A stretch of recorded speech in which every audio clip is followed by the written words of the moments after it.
Everybody's gonna get me.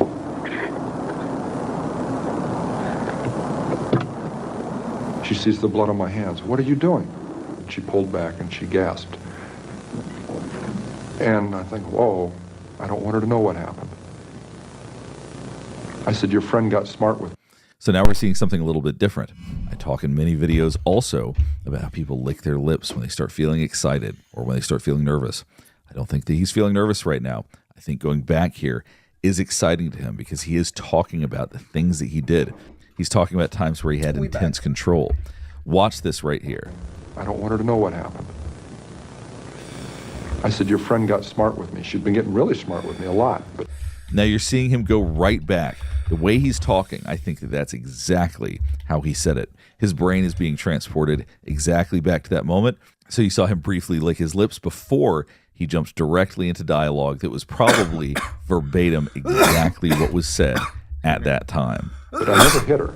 I killed her, but I didn't hit her. Now watch his brow and his mouth right here. I don't want her to know what happened. I said, your friend got smart with me. She'd been getting really smart with me a lot.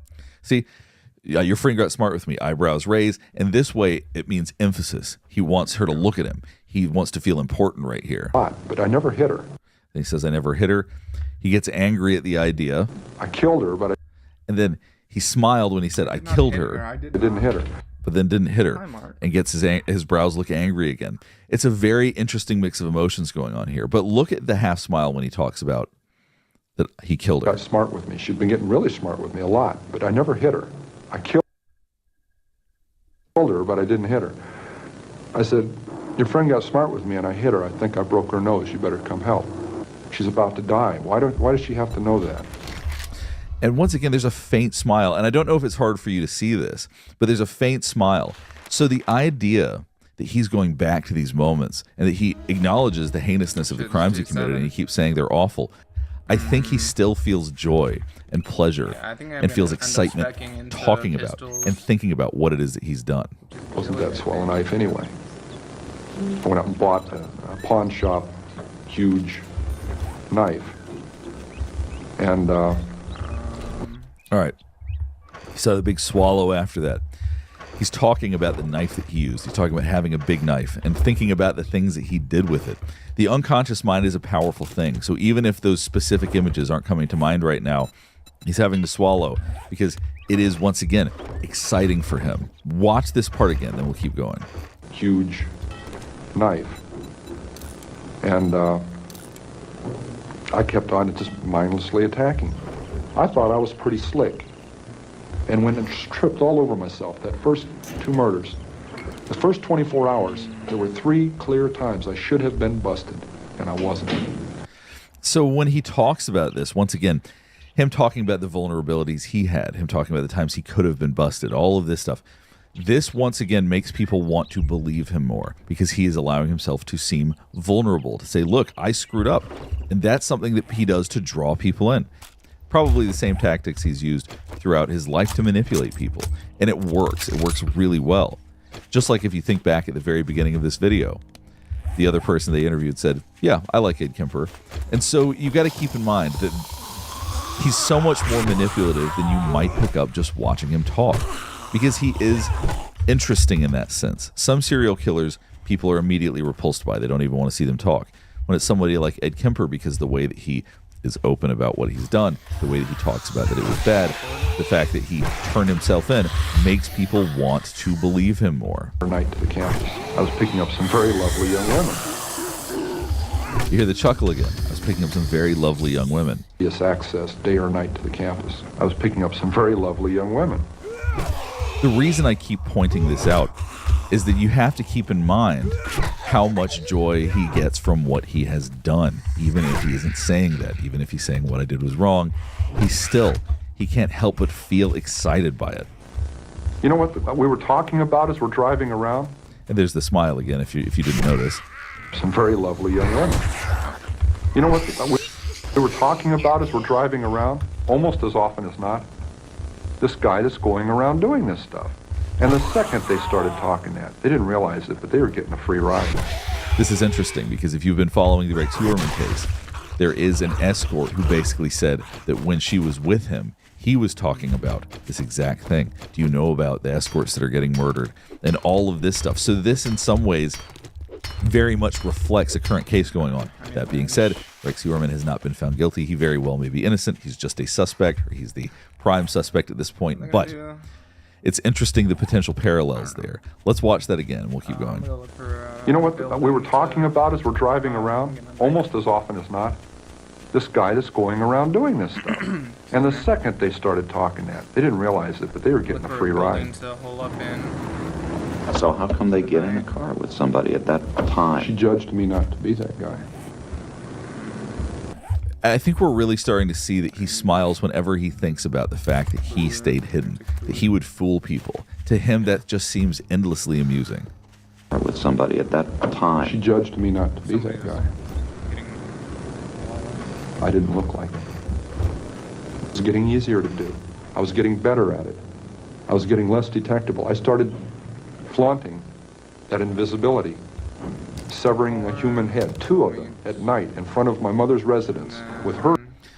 And another parallel with the Heuermann case is that it's been alleged potentially the victims were killed at his house.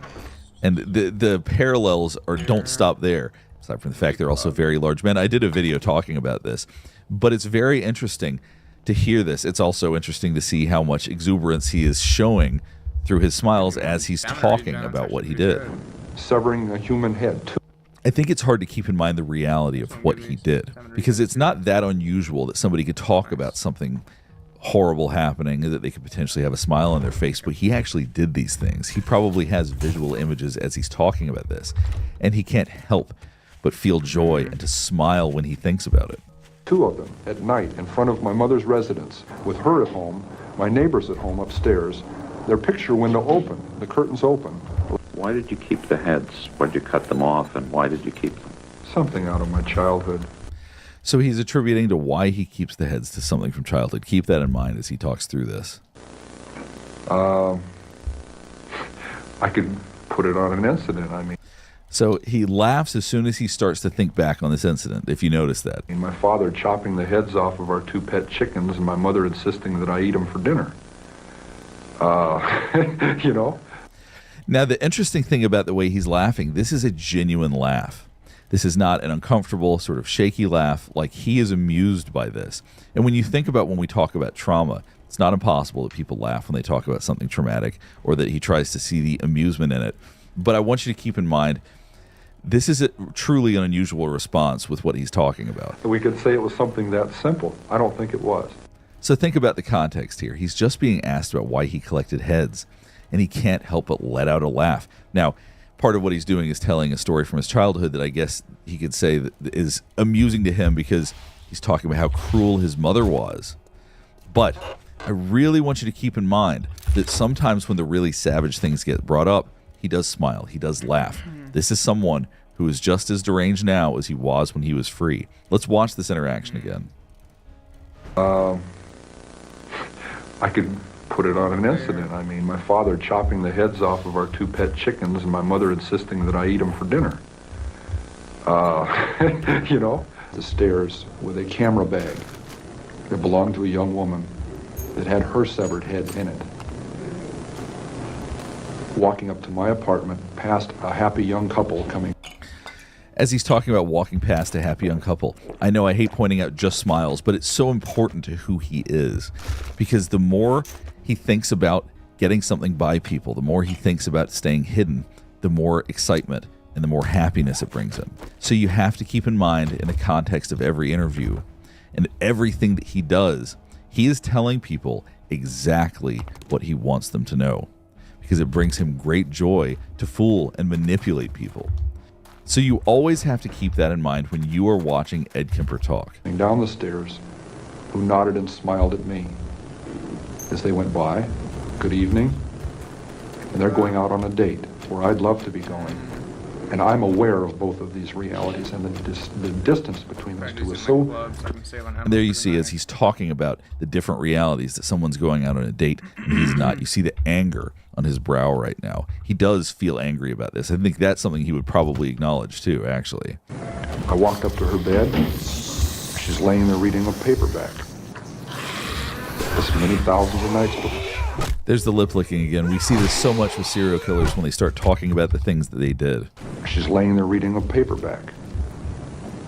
As many thousands of nights before. And she said, "Oh, I suppose you're going to want to sit up all night and talk now." Another thing Ed Kemper seems to do is that when he talks about things that happen, he does seem to, in a very real way, go back to those moments when he's talking about what his mother said. I imagine, similar to what he said when he was getting ready to murder those college students, I think this is exactly what his mother probably sounded like. It seems like he does have a very good memory, and I think that he really is impersonating these people in a very real way. And she said, "Oh, I suppose you're going to want to sit up all night and talk now." I looked at her and I said, There's the smile again. Even with tears, he is still smiling. So the question is are these tears real? Is he affected when thinking about killing his mother? It's very possible. I'm not saying that they definitely aren't. You don't see any actual tears roll down, but he could be holding them back. But I do think that he is feeling joy when he talks about this. "No." I said, "Good night."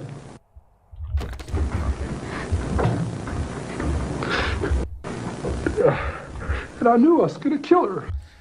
And there he is covering his mouth. Now, watch this right here.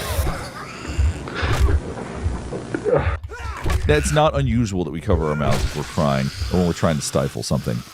But I do wonder if he knows that he's smiling, if he is putting on a performance, because he is in absolute control of the narrative.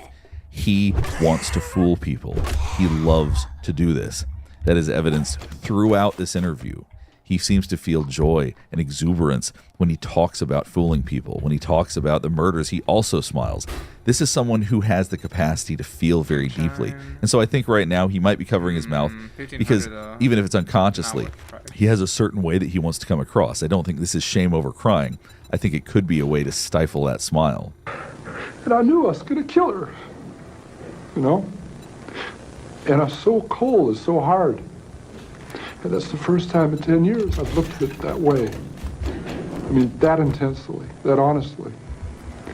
And he wants you to know how honest this is. Watch this. Looked at it that way. I mean, that intensely, that honestly. So he's raising his eyebrows when he's saying that honestly. That doesn't mean that what he's saying is more true, but that's what he wants you to pay attention to. He wants you to focus on the fact that he's being honest, or so he says. It hurts. Because I'm not. See, he said it hurts, and then he starts smiling. Once again, this is someone who is fooling you right now. This is someone who has a performance that he's putting on, and he is just loving it. A lizard, I'm not from under a rock. I came out. I'm going to go ahead and stop this part right here because he does go on to talk about what he ultimately did after he murdered his mother. And I don't think anybody really should have to listen to this just so that you can learn more about Ed Kemper. But just understand, the body language stays the same, and it gets very, very disturbing. There's a lot more footage of Ed Kemper that we can go over later on. I'll probably do more videos about him because he does talk in a lot of detail about what goes on in his head. Even if some of it's lies, even if some of it's manipulative, there's still a lot that we can learn by watching his body language. Hopefully one thing that you've gotten from this is someone you cannot trust. Even if he turned himself in, even if he tells you details about what he did, even if he acknowledges how awful the things that he has done, and even if he says he wants to prevent other people from doing it, that doesn't mean that you can trust him. He is the very definition of a wolf in sheep's clothing. So you have to be very, very careful to even allow yourself to trust what he's saying through an interview. I think he gets great joy from these interviews because he's in control of what he's saying. And you've always got to keep that in mind with every single one of these serial killers. Control is so important. He is unique in the sense that he turned himself in twice, once after killing his grandparents, once after killing his mother. And so it's not that there isn't something there that's a little bit different than some of the other serial killers out there. But the things that he did were so beyond heinous, so indescribable. I didn't even talk about some of them on this video because it's just too much. So you really have to understand the kind of monster we're dealing with when it comes to someone like Ed Kemper. And he truly has a duality about him that is confusing, and it's hard to make sense of as you watch him talk. So hopefully this video has been interesting to you. I do plan on continuing to do more flashback forensics. It's a series that I greatly enjoy. I also plan to do more contrast and chaos. Please let me know who you'd like me to contrast Ed Kemper with, because I think that he could be very interesting to juxtapose with somebody else with a similar history or someone else with similar behaviors. Last thing before we finish up, I just want to remind you to like and subscribe if you want to see more content just like this. All right, thanks for watching. Honestly, I might. Hey everybody, Put a Dr. point G into here. Iron I'm a Man. licensed clinical psychologist and body language expert, and today with Flashback Forensics, we're going to be analyzing Ted Bundy. We're not only going to be looking at his body language, we're also going to try to better understand the psychology of how he manipulates. It's an incredibly important part of Ted Bundy and understanding how he functions. For those of you that aren't that familiar with Ted Bundy, he's one of the most prolific serial killers in the history of the United States. He killed at least 30 women, likely many, many more. And what we're going to look at today is two different interviews, one from 1977 and one from 1989. Before we get started, I do want to remind you to like and subscribe if you want to see more content just like this. All right, let's go. So this first interview is from Colorado in 1977. In this interview, he has a goal in mind. Manipulative psychopaths always have a goal for their manipulation. They don't just do it just so they can manipulate. They do it with a specific purpose. The purpose of the manipulation in this video is so that he can try to prove his innocence. He had represented himself in court on trial, and at this point he's still trying to convince the public that he's innocent. He's trying to use his charm and charisma that he's famous for to make people like and believe him. It's a 50-yard walk from here across the parking lot to the library. That's my fresh air. You have more freedom at Utah State Prison? So as you can see from this first segment, he shows a lot of energy. He has a lot of animation when he talks. He smiles. He shows emotion. Now, whether or not that's real emotion, we're going to get into, but he does demonstrate a lot of that sort of likability that people always think of him as being famous for. Why did you decide to defend yourself? I began thinking about that way back in Utah. Salt Lake, when you were extradited, you issued a statement saying you feel that everything will turn out all right, that you are innocent. Do you still feel that? Yeah, more than ever. If you were watching, you already. could see him shaking his head no when he said he's that. When they asked him if he was innocent, and he's agreeing and saying, yes, I'm innocent, and shaking his head no. Now, obviously, we know that he's guilty, so that maybe that's not shocking to you, but it's a behavior I want you to learn how to spot, because it's something that we see in trials all the time. When people are guilty, when people have done these awful things, they shake their head no when they're saying yes, or vice versa. It's very subtle sometimes, but if you're looking for it, and you're watching for the head nods and the head shakes, you can see them. Now, one thing I want you to keep in mind with that is that if people are aware of their body language, they can do convincing fake head nods and shakes. It's just occasionally it will slip out at the wrong time. Yeah, more than ever. Of course, you can't help but become an advocate for yourself when you're so involved in the case. I'm being a good defense attorney, and I'm not pretending I'm an attorney, but putting yourself in a position of being your own counsel. See, now that was something that he just said that's really significant. When it comes to being persuasive, when it comes to having other people like you more, he just said, you know, I'm not an attorney. He's so good at manipulating that he knows to throw things like that out there because it makes him more believable with the other things he says. That, I don't want to take it too far, I know I'm not an attorney. But in all reality, he's an incredibly narcissistic psychopath. He thinks he's smarter than everybody else in the room, but he'll say these things because it's a very effective manipulation. And it's so subtle, most people don't notice it. Watch him say this again. But become an advocate for yourself when you're so involved in the case. I'm being a good defense attorney, and I'm not pretending I'm an attorney, but putting yourself in a position of being your own counsel. And yes, I feel I'm going to make it, no doubt in my mind.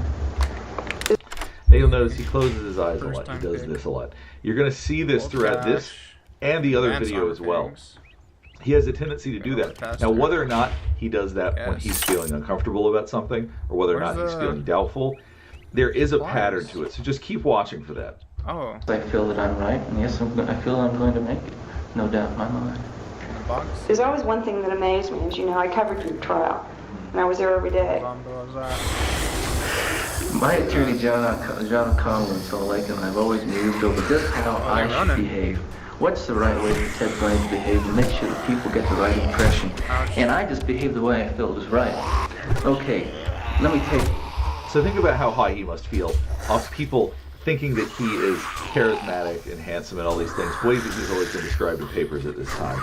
And so think about what it must be like for him to be gleefully telling all of these lies. When he smiles and laughs, I do think that there's a certain level of genuineness to that, because he is thinking about how powerful he is. Day of March 1st, 1976, the day that the judge rendered his verdict in my case first.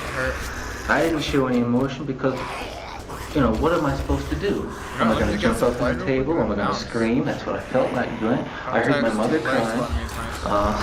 It's an emotional time. I don't even...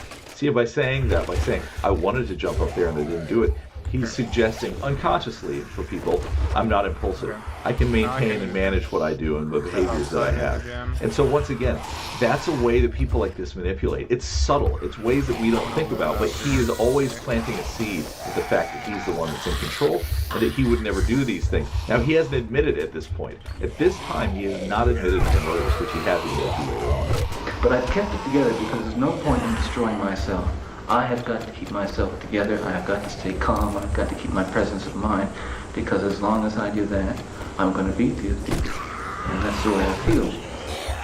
And one thing I want you to keep in mind is that at this time, back in 1977, people were watching an interview like this if it was on TV. I don't know if this would have been on TV or not, but if this was on TV, there would have been a certain amount of people that believed him. And we see this still. There's people that are dead to rights, confirmed killers, and people will still believe they are innocent.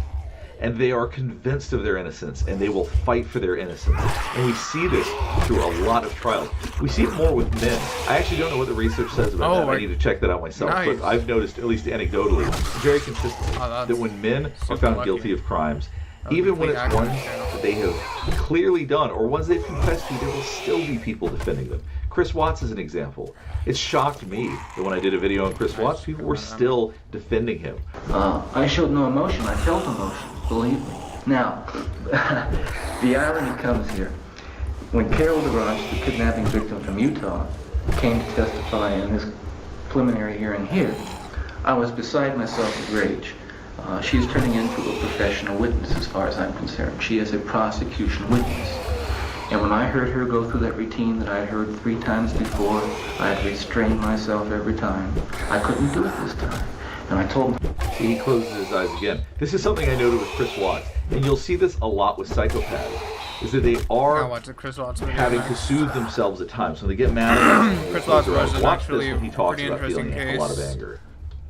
Prosecution witness. I saw him, and when I heard her go through that routine that I had heard 3 times before, I had restrained...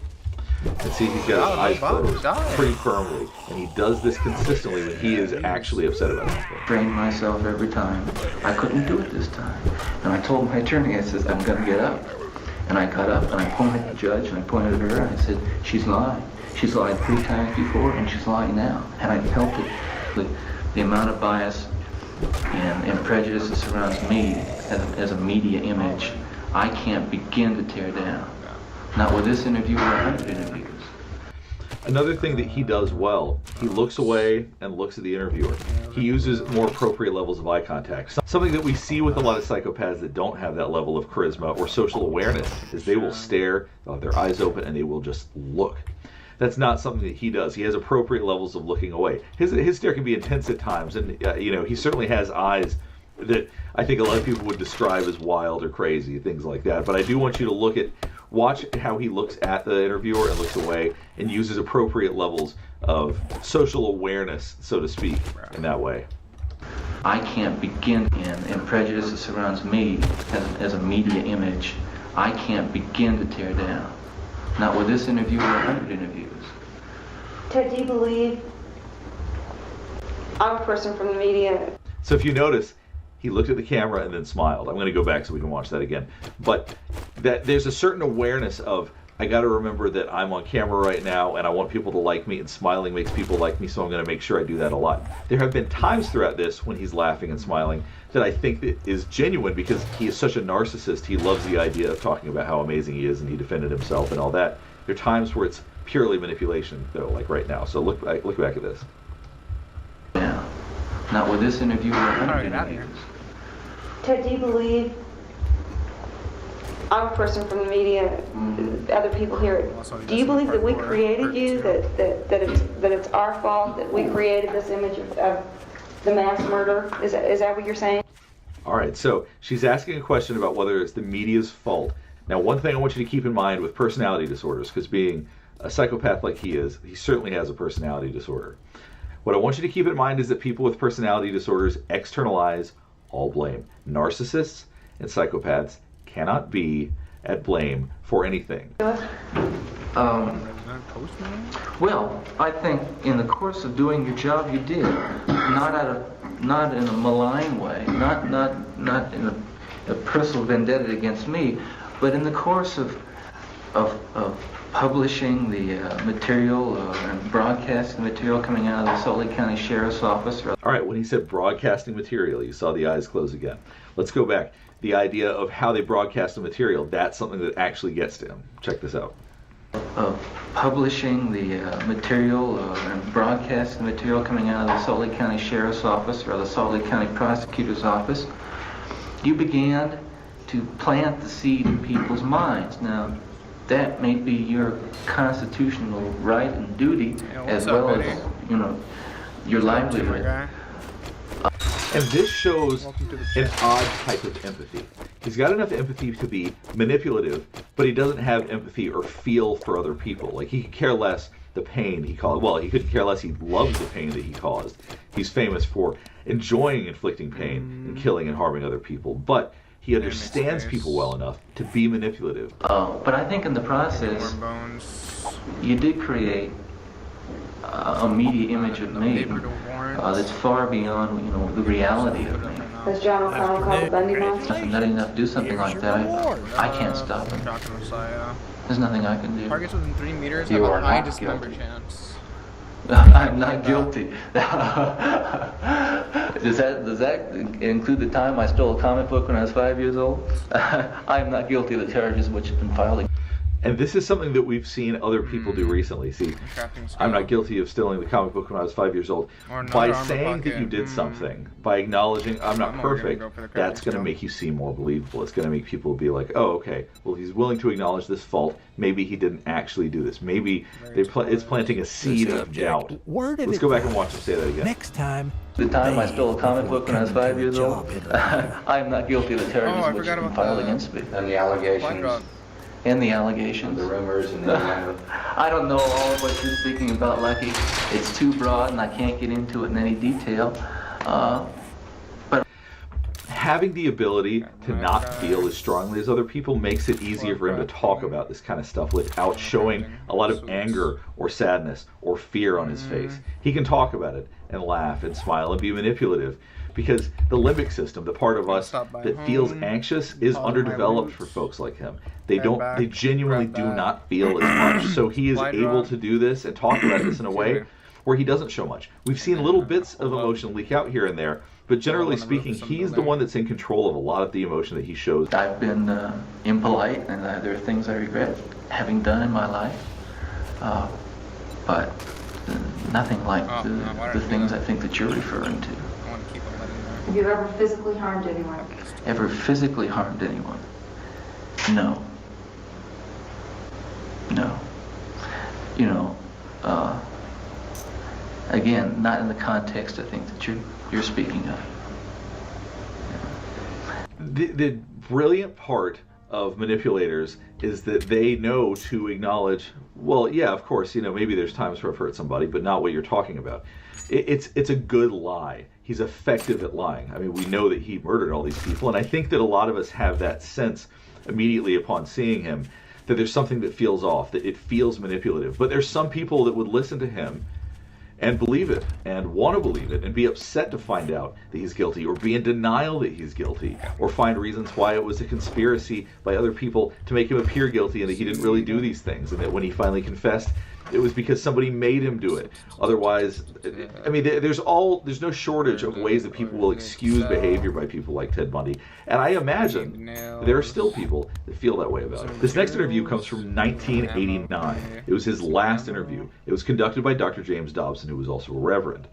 Now, if you're wondering what Ted Bundy's reasoning would be to choose him, because he's the one that chose Dr. Dobson, his purpose would be that he's hoping for a state of execution. It's actually a sensible choice if you pick a religious leader. If you pick someone who might have some influence, maybe, just maybe, as a last-ditch effort, he can live a little bit longer. What you're going to see throughout this interview is that he doesn't believe what he's saying, and he struggles with what he's saying because he wants credit for what he did. He doesn't like the idea of giving this much power to somebody else, but I think he sees it as his only true option here.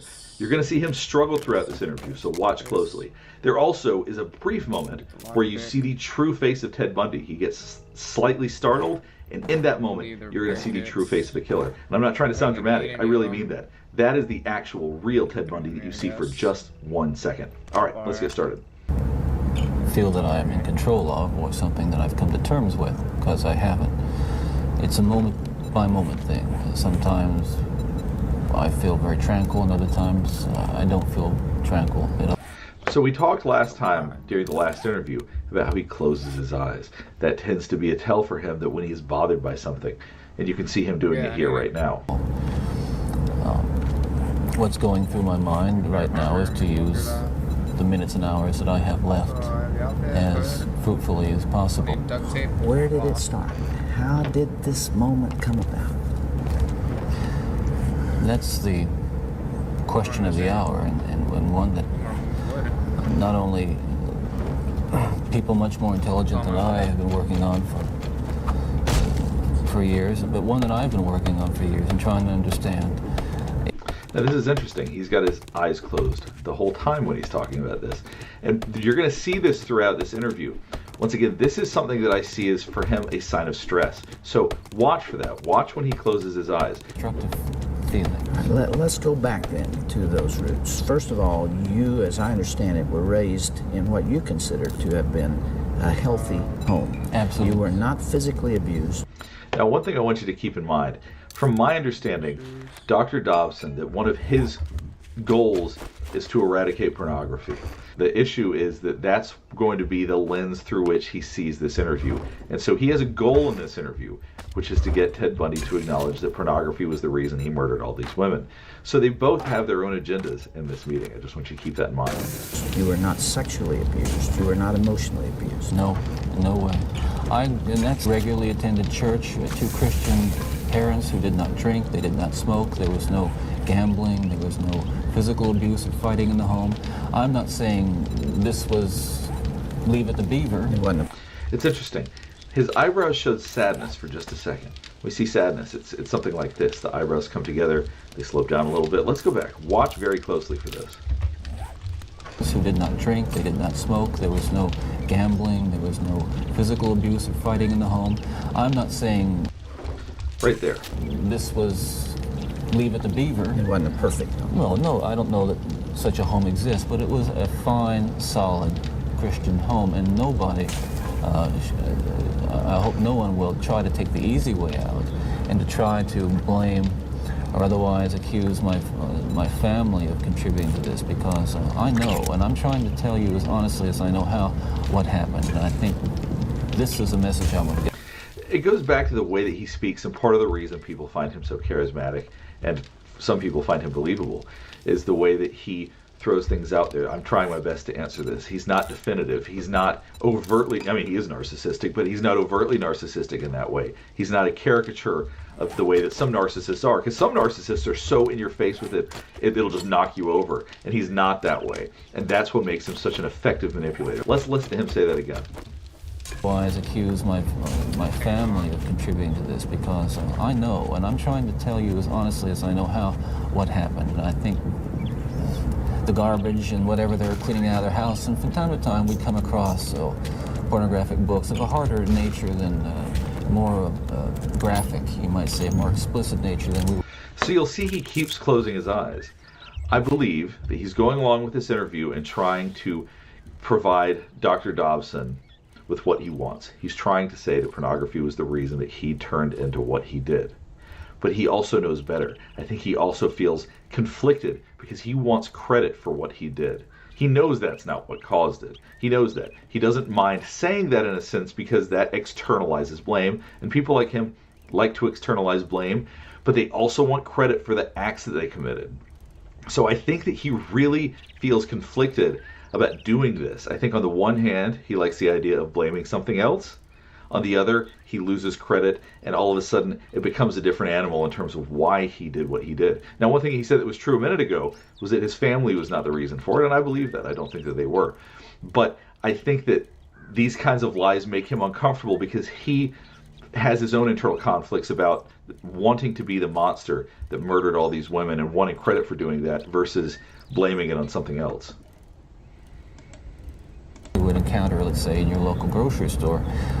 And this also included such things as, let's say, detective magazines and more hard. Those that involve violence. Yes, yes, Yeah.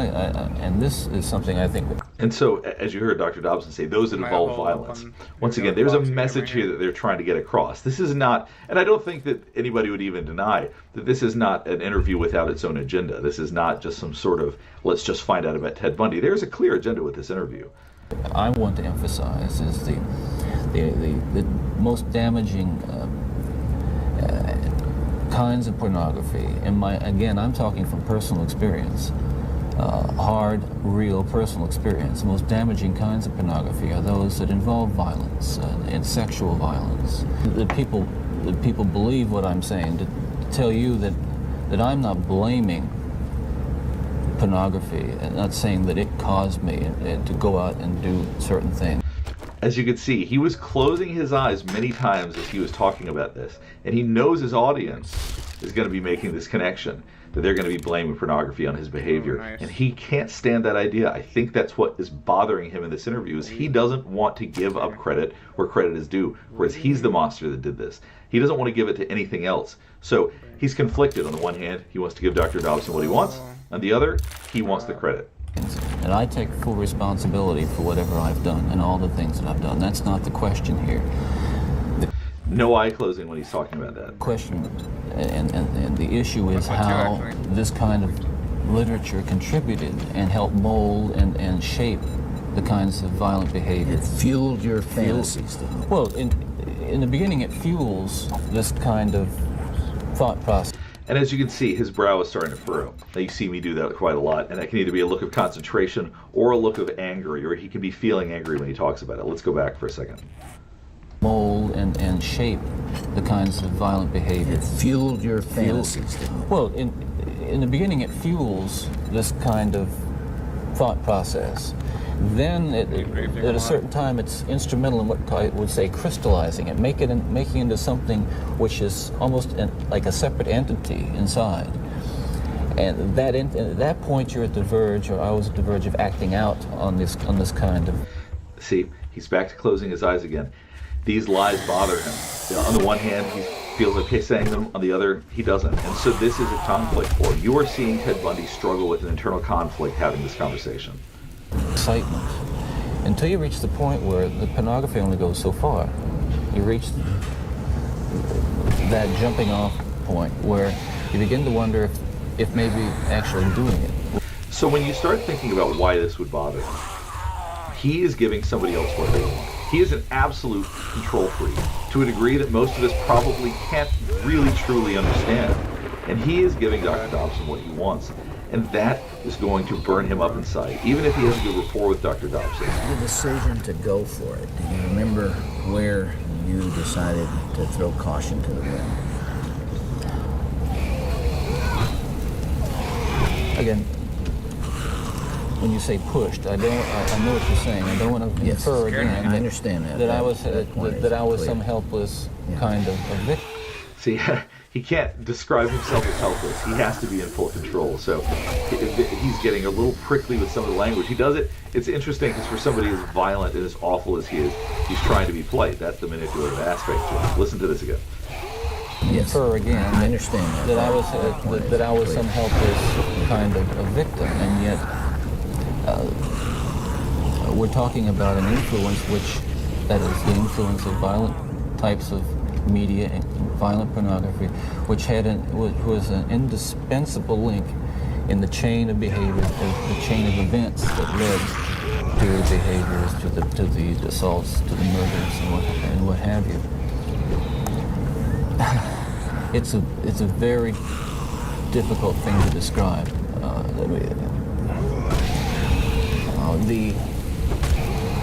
the sensation of the Now this, we're seeing some genuine emotion. The eyes closed during this part is a little bit different. I think that maybe he was closing his eyes because he was uncomfortable at first, but now he's actually, for a brief moment, putting himself back into the excitement of the awful things that he's done. It's pretty nauseating to watch when you really think about what he's doing. But watch this again.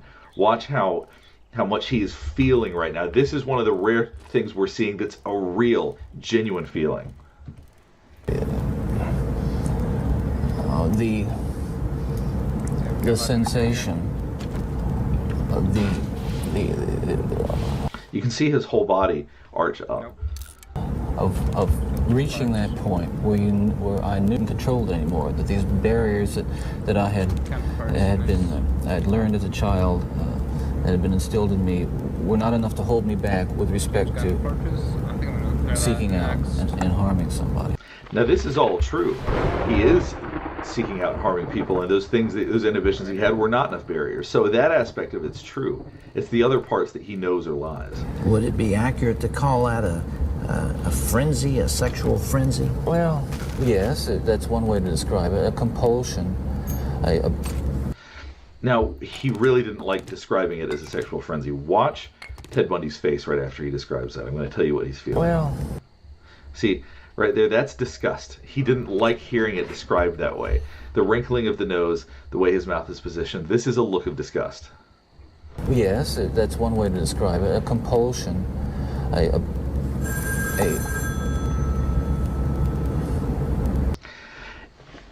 Him being startled is also really interesting. Watch his eyes when he hears the phone ring. That is such an intense look. So when his fight or flight system gets activated, or when there's something that distracts him, he goes into a totally different mode. He looks like a different person right there, at least he does to me.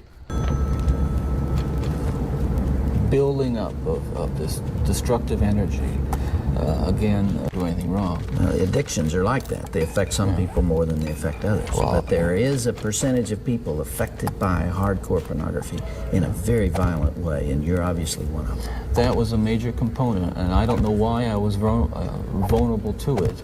All I know is that it had an impact on me that was just so... And something that you see similarly is if you watch the BTK killer talk about things that he did. He does some of the similar eye closing. So did Chris Watts. It's interesting that with psychopaths, it seems like they close their eyes a lot when they say things or think about things that they don't like. When I go back to BTK, when I talk about why he was closing his eyes, according to his daughter, he agreed to plead guilty, but he didn't know that he was going to have to detail what he did and was going to have to talk about it. So he was doing that and he didn't want to. And you could see very much that's how he handles the frustration and distress with that. It's by closing his eyes when he talks at times. Ted Bundy very much does the same thing here. I know I've talked about this a lot, but it's really, I cannot overstate how significant that is, and that's the most important body language we're seeing in this situation. Central to the development of the violent behavior that I engaged in. Please understand that even all these years later, it's very difficult to talk about it, and reliving it through talking about it is difficult to say the least, but I want you to understand what happened. Now, I do not believe that it is difficult for him at all to relive these things. And as we saw earlier, when he talked about, when he was thinking back on it, you could see the excitement, you could see the buildup as he was talking about this. So I think he feels quite excited about talking about these things. I don't think he feels anything but excitement when he talks about the things that he's perpetrated. I don't think there's any guilt, remorse, or otherwise. It was like coming out of some kind of horrible trance or dream like that. You really hadn't known that before? There is just absolutely no way. So there's a sign of contempt right there. So I've talked about in many videos how all emotions are bilateral on both sides of the face when we feel them, except for contempt, which is unilateral. It's one side of the face. Bilateral, two sides. Unilateral, one side. You can see right here, when we go back, when he's asked this question, he shows contempt on the right side of his face. My left, his right. There is just it has been more or less satisfied and recedes, you might say, or spent. That sense, that kind of energy level recedes.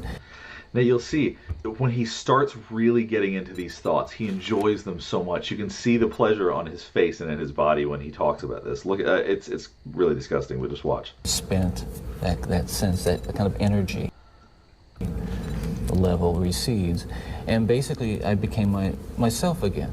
I want people to understand this too, and I'm not saying this gratuitously because it's important. You also have to realize he had spoken with Dr. Dorothy Lewis at this point and believes that he had dissociative identity and that all serial killers do, which is complete nonsense. And I wonder if he's describing things in this way based on conversations they had had. I really am curious about that because the way he's talking about it is really not consistent with what we know about people like this. He never went back to nice guy Ted. He's not in that mode now. He's always manipulative. He's always wanting to hurt. The idea that he would go do these awful things and then be normal afterwards, I think, is a concept created by Dr. Lewis, probably, based on the information I've seen and read about her. People understand this. That basically I was a normal person. You feel this really deeply, don't you? Ted, outside these walls right now. Don't be fooled. There's nothing to suggest he's actually feeling sad or that he's moved right now. This is just a sad manipulation by Ted Bundy. There are several hundred reporters that wanted to talk to you. Yep. All right. And now he's perking up really quick with that one, as there were several hundred reporters that were wanting to talk to you. He's excited by that because that feeds his narcissism. That feeds his power and control. There are several hundred reporters that wanted to talk to you. Yeah. And I hope these interviews with Ted Bundy help you better understand how manipulators manipulate. Because the purpose of Flashback Forensics is not just because it's interesting and because you want to know more, it's to help us identify and protect ourselves from people who would do us harm. And there's plenty of people out there like Ted Bundy. Just because not everybody's a serial killer doesn't mean they're not out there to hurt and abuse people. There are plenty of people like him out there. The thing to understand, though, is that all of these folks have goals in mind, whether it's just to hurt someone because they enjoy the idea of hurting someone, or whether or not they have a specific goal, a specific manipulation, or a con that they're working on. They don't care how anybody else feels. They will do and say anything. So I always appreciate all the feedback from all of y'all.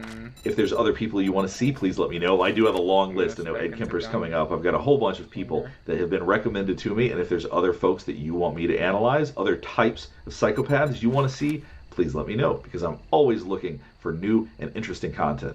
Before we finish up, I do want to remind you to please like and subscribe if you want to see more content just like this. All right, thanks so much for watching. Hey everybody, Dr. G here. I'm a licensed clinical psychologist and body language expert, and today we're doing another episode of Contrast and Chaos. In this series, we compare various murderers and serial killers or otherwise notorious figures, and we examine some of the skills they use to commit their acts.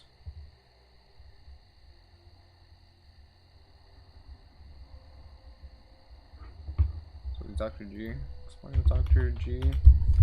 Explains Chris Watts.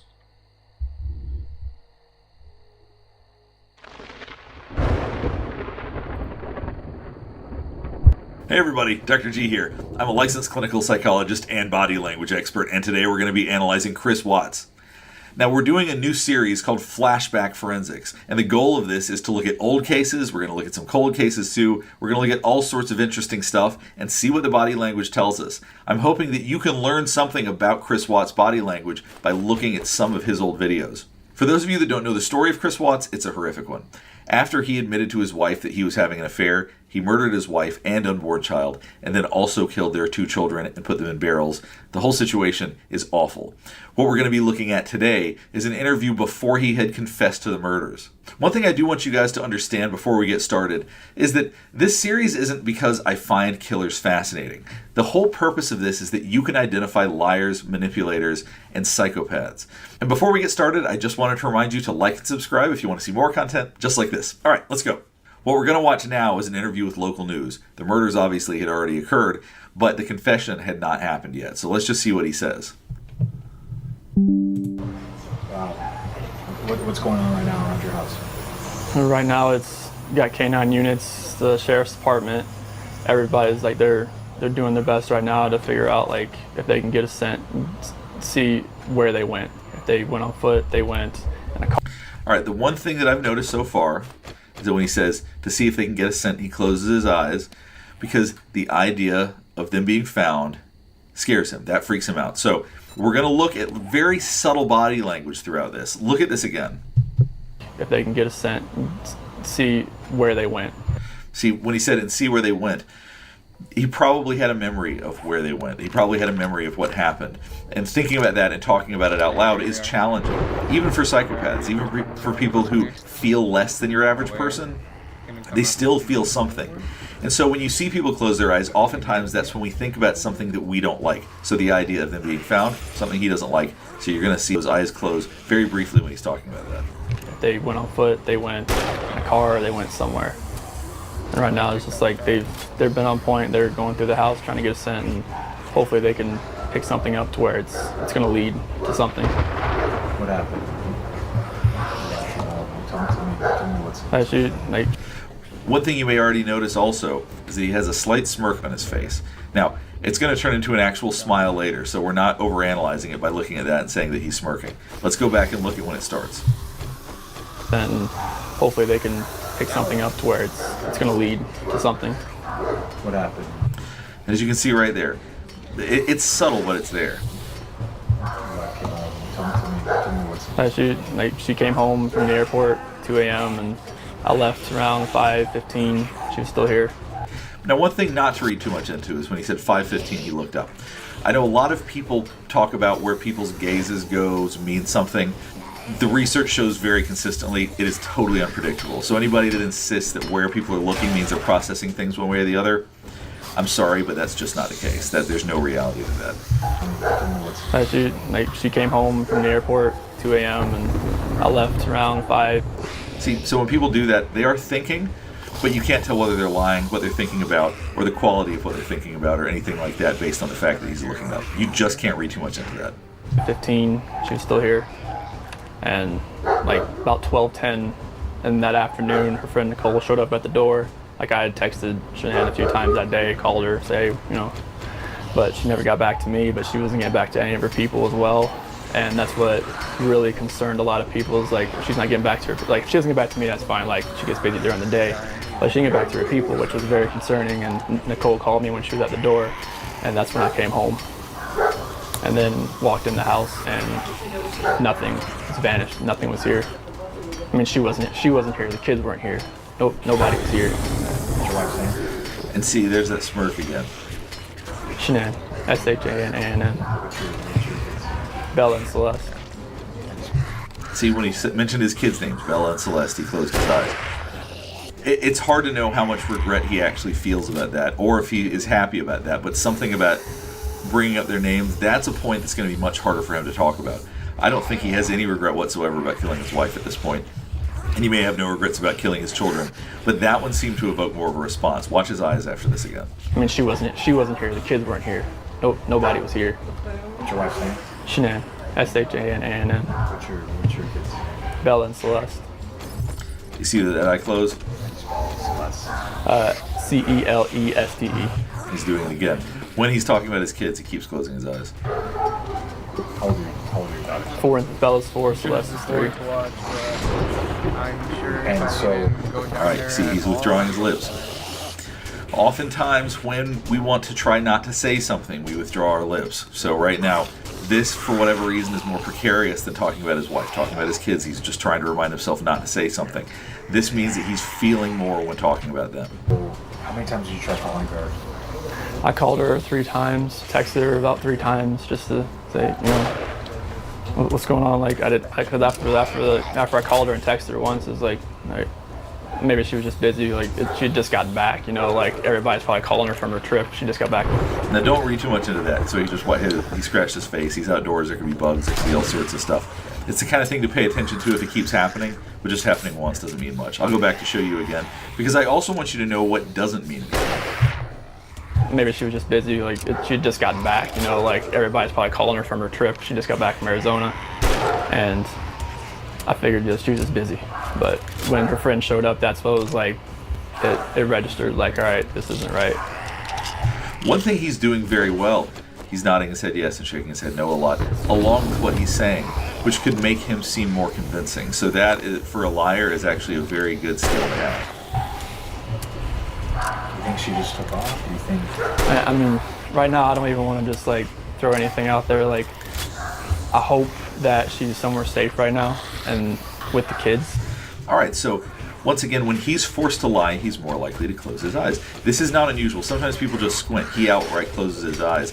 But the reason that's important is that that's his tell. Some people have more tells than others. And so you've got to figure out what each person's tell really is. But, I mean, could she event? Could she just take it off? I don't know. But if somebody has her and they're not safe, like, I want them back now. Like, that's what... See, once again, there's the eye close. I want them back now. Close his eyes because he doesn't want them back now. And they're not safe, like, I want them back now. Like, that's what's in my head. Like, if they're safe right now, they're going to come back.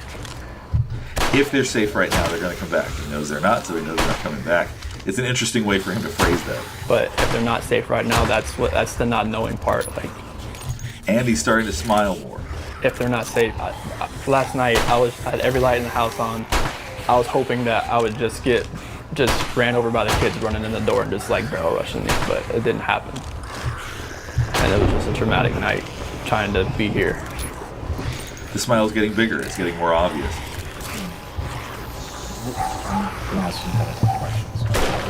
There he goes. I'm going to ask some tough questions. He's telling himself to make sure not to say anything stupid. Make sure to hide that mouth. Make sure to keep your mouth shut. Watch this again. Over by the kids running in the door and just like barrel rushing me, but it didn't happen. And it was just a traumatic night trying to be here. What a disgusting smile. I mean, truly, feels so relieved by people not being there. He really is starting to smile. I'm going to ask some kind of questions. Relationship with the kids. And also, him hiding his lips, that could also be recognizing that he was smiling. It could be either one, and that's what you have to do with body language, is there is some interpretation involved. So it's either, or maybe both. One, don't smile again, or two, he's getting ready to ask hard questions, don't say anything stupid. My kids are my life. I mean, those smiles light up my life. And this, like, I mean, last night, like, during, like, when they usually eat dinner, it was just like, I miss them, like, I mean, I miss telling them, hey, you got to eat that or you're not going to get your dessert, and just like, And now he's outright laughing. You can get your snack after. I miss that. Like, I miss them, cuddle up on their couches. They have like a Minnie Mouse couch and a Sophia couch that they cuddle up on and watch, Bubble Guppies or something. And it was just like, it was tearing me apart last night. And It was tearing me apart last night. My family's missing, and yet I'm smiling, and it's getting broader by the second. I needed that last night, and for nobody to be here last night and to go into their rooms and know that I wasn't going to turn the rain machines on, that I know that I wasn't going to turn their monitor on, know I wasn't going to kiss them to bed tonight.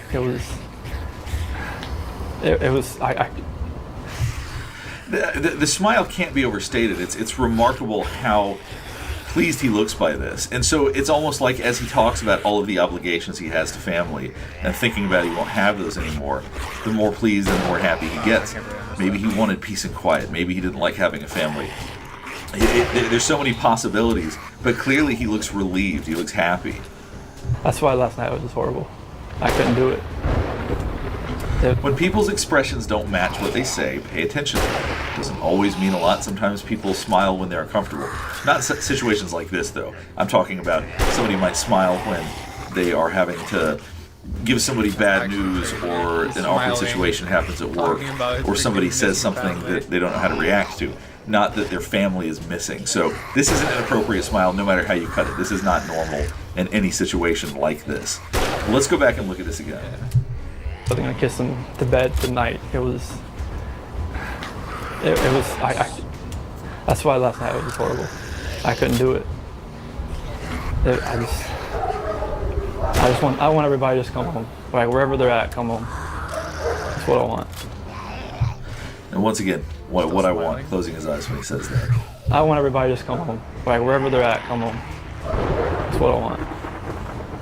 And you see him repeatedly. withdrawing the lips, closing the eyes. He's trying not to get caught lying. He's also thinking about things that he doesn't like the idea of them coming home, so to speak, which he knows they won't. And he's just fully withdrawing his lips at this point. Where was she gone? She was on. She came back on 48 around the nation. So she's supposed to get home like 11. She got home at like 1:48. She got to bed about 2. Now, one thing also not to read too much into, it's worth noting, but you can't read too much into this, is the fact that he's got his arms crossed. He's waving a little bit. You know, most people feel somewhat uncomfortable talking on the news and talking in front of cameras, so you can't say, well, he is lying specifically because of that. Like I said, worth paying attention to, but don't read too much into it. And also the rocking, he's rocking a little bit, which people do to comfort themselves. And so the discomfort of this situation, had he been innocent, body language like that would not be remarkable. That doesn't stand out too much to me. What was she going for? A family trip or what? It was a Thrive direct sales. It was a local event that was down there between a bunch of leaders in the company. That night, that day she was back, I left work early that morning. All right, so something we saw just now is a sneer. Let me go back and show you this and explain why it's important. That night, that day she was back, All right. So you see this look right here. This is a sneer. This means contempt. All emotions are bilateral, both sides of the face, unless you have a reason that the muscles don't work equally on both sides of the face. If someone smiles, both sides of the face, much like that disgusting show of happiness he showed a minute ago when talking about his children. Both sides were up. Now, when it's only one side, we know that's contempt because that's the only emotion that's on one side of the face. So when he's talking about his wife in bed at 5 o'clock in the morning as he's getting ready to, contempt is the feeling that comes with that. I left work early that morning, like 5:15, 5:30. So like she barely got into bed pretty much. And this is a situation that there's emotion around this specific situation because he's stuttering on his words a little bit, he's waving a little bit more. Once again, the movement of the body, I'm not saying that means somebody's guilty, but it means they're feeling something. So that's what's important to pay attention to. This might be a tough question, but did you guys get into an argument before she left? It wasn't like an argument. We had an emotional conversation, but I'll leave it at that. But I just want them back. Once again, he laughs at the idea of wanting them back. It's remarkable that he didn't have the insight. He's trying to be manipulative, obviously, but he didn't have the insight to know how being incongruent with the situation, in other words, that he is not matching what should be in the situation, that people are going to look at that and go, who could possibly laugh at this time right now? Because like I said, uncomfortable laughter is normal in some situations, but never in a situation like this. Oh, he actually got it. But what? I just want them back. And also, we know that this is actual, genuine emotion because you can see like a genuine feeling of happiness. Because the corners of his mouth are up, his eyes are squinting a little bit, and that's what we typically see with happiness. So he'd have no reason to fake being happy right now. So I think that he's genuinely happy at the idea that they're gone. That he's going to get to live this fantasy life in his head. I just want them to come back. And if they're not safe right now, that's what's tearing me apart. Because if they are safe, they're coming back. But if they're not, this has got to stop. Like somebody has to come forward. Yeah, they've been in constant contact, like every hour. I mean, everybody back in North Carolina and the East Coast. I mean, from Maine to Florida. What is everyone saying? They're just like if they need to get on a flight, just let them know because they feel helpless right now because they're on the opposite side of the country. I mean, Colorado is. I mean, you can't just drive around and look. I mean, it's just like. You wouldn't really know what you're looking for. That's what the cops pretty much told me. That first day, I was like, I want to get out and drive around. You wouldn't know what to look for. Last couple questions. All right, now he's starting to blink a lot. And we like to look at changes in behavior. So why is it that now he's blinking repeatedly? Let's go back and listen to exactly what he was saying. You wouldn't know what to look for. Last couple questions. As the interview goes on, it may be wearing on his nerves a little bit. It may be making him more anxious. police or the sheriffs or your neighbors? Is anybody, what's police? And I'm guessing, although I don't know if maybe they've even done an interview with the person recording this, I don't know. They're zooming in on him right now when he will not stop blinking so much. So talking about the police, him starting to think about getting in trouble for this is something that's starting to really make him anxious. What of the police or the sheriffs or your neighbors? Is anybody, what's police? Right now, this is what they're doing right now is with the canines in the sense. I think this is the biggest thing. This is the biggest thing they've done so far because yesterday the Frederick Police Department did all the searching of the house and tried to gather whatever information they could. And with the detectives, officers, and sergeants, and today it's, I mean, obviously with all the activity that's around, there's a lot going on around here, and I really hope that all of this can lead to something positive. What did, I hope that all of this can lead to something positive, and then he keeps blinking his eyes. Watch him say that again. And lead to something positive. What did, your neighbors, did they see anything that you never seen? No, like the police department went door to door asking, like cameras and everything, just like nothing. And then once again, withdrawing his lips. Last question. If your wife can see this, if she can watch this, what would you like to tell your wife? Shanann, Bella, Celeste. See, you could say Shanann's name, but as soon as he started saying Bella, eyes closed. What would you like to tell your wife? Shanann, Bella, Celeste, if you're out there, just come back. Like, there must be something particularly horrific about his memories about what happened with Bella. There must be something about that is affecting him more than the other people that he's talking about, because he's had a very consistent reaction to the kids, and specifically right there with Bella. Somebody has her. Please bring her back. I need to see everybody. I need to see everybody again. This house is not complete without anybody here. Please bring her back. Once again, withdrawing the lips. They were probably conscious when you killed them. They were probably crying. Hopefully going over this video helps you better understand how to read some of the body language of people like Chris Watts. The goal is to help you better understand manipulators and liars. My goal is to continue to do these flashback forensics if people like them. I'm going to be doing Ted Bundy next. I got a whole laundry list of people I want to do, and if there's any interesting cold cases, I would love to do some stuff like that with the community. If you guys have some cases you want to explore together, please let me know. We can all analyze it together.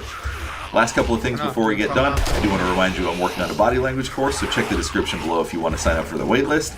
And also, don't forget to like and subscribe if you want to watch more content just like this. Alright, thanks for watching. Hey everybody, Dr. G here. I'm a licensed clinical psychologist and body language expert, and today we're going to be analyzing the behavior and body language of Jeffrey Dahmer. Jeffrey Dahmer, otherwise known as the Milwaukee Cannibal due to his tendency to eat his victims, is one of the most notorious serial killers in the history of the United States.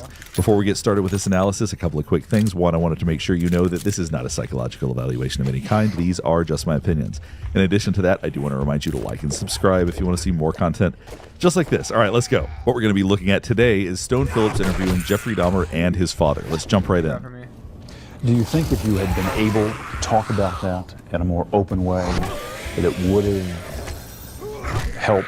Talking about it, I don't think would have made that much difference. Right now they're talking about his sexuality. This is the beginning of where Jeffrey Dahmer is being interviewed, and it segued from his father talking about that. So what you're seeing right now is his reaction to being asked about his sexuality and the impact not talking about it would have had. And you can see him shaking his head vigorously no as they're asking him whether or not that would have had an impact on anything. Now, Jeffrey Dahmer is nothing if not highly controlled. Let's watch this again, then we're going to talk more about that control. That it would have helped. Talking about it, I don't think would have made that much difference. So you see him shaking his head strongly. Jeffrey Dahmer is someone who doesn't waste any energy when it comes to his body language. He is very, very controlled. So when you see a reaction like this, that's probably connecting to his emotions in a real way. So he does lie and manipulate a lot. I know a lot of people think he's a super honest guy. I disagree with that. We're going to talk about that as we go. But here's a point where I think that he is being honest. Here's a point where I think that he is emphasizing. I don't think that his sexuality, or I don't think that talking about it or whatever would have had any impact on it. Because like I said, there were things going on in my head that I would have never opened up and talked about with anybody. Jeffrey's secret homosexuality was only one force that drove him into his own world. His parents' incessant fighting was another. It was unnerving, depressing, made me angry sometimes. I'd leave the house, go out in the woods and sulk. So you'll notice he's got a little bit of fidgetiness as he's talking about this. He's holding a cup, which we oftentimes use as a prop to block things. We use it as a way to help ourselves feel more comfortable. He's also bobbing his legs up and down a little bit, which shows that despite the fact that he appears very calm, very together, and because he wants to appear very controlled, he's actually got more feelings expressing through his legs than he might want to show. Even though he's saying, I felt this way, his body is showing it in ways that he probably would rather hide. Rooting, wondering why they had to have such a rough relationship. Your dad says that somewhere around the age of 6, he thought that you began to change, that you began to withdraw, that you became... Now, if you notice, he just withdrew his lips once he started talking about around the time he turned 6. Now, one thing that we associate with this is when we don't want to say something, we withdraw our lips in that way. So there are probably aspects of this that he's not going to say. So he is going to provide some information, but it's going to be exactly what he wants people to hear, and maybe not everything. Watch this again. You began to change. You began to withdraw, that you became much more shy.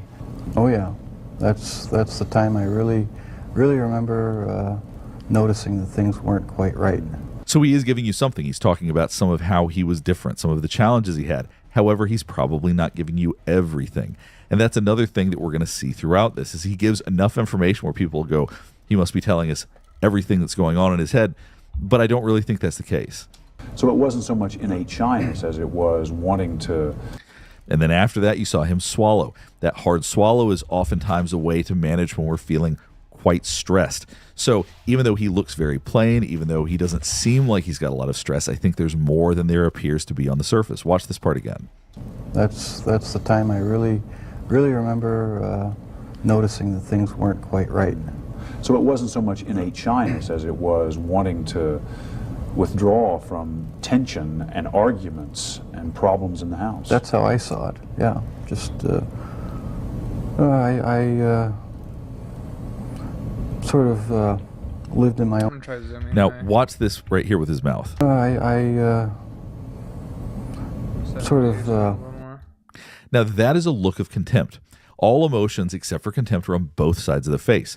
This look right here, this is a contemptuous look. So he's feeling some contempt as he's talking about this. There's something about this subject that is bothering him. Lived in my own little fantasy world when things got too heated in the household. It was just my own little world where I had control. Now you notice he uses the word control. Now Jeffrey Dahmer was nothing if not extremely controlling. And that's another theme that we're going to see throughout this, is that he has control of what he's showing you. He has control of what he's saying. So as I said, you want to assume he's telling you everything. That's probably not the case, because people that need this level of control will only tell you and give you exactly what they want to.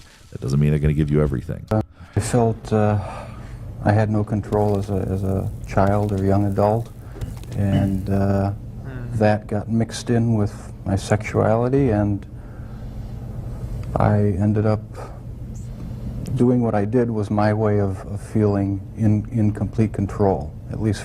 So there's some truth to that and some things that probably are inaccurate. So his reason for doing that, his way of doing that, was to feel in absolute control. Probably wasn't a reaction to not feeling in control when he was younger. He probably has always needed this degree of control. So he probably tries to make sense of it. But people like this are not very insightful. He seems to have a little bit more insight than some people that have done the kinds of things that he's done. But he doesn't have complete insight. When you were a teenager, you had dreams of committing murder yourself.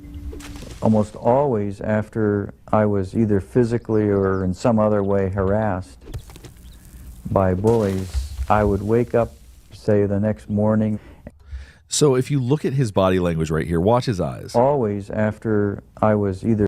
So all of that blinking, that suggests stress. So when our blink rate picks up, that means that what we're talking about is stressing us out. So as he's talking about the idea of bullies, that seems to be something that really bothers him. Physically or in some other way harassed.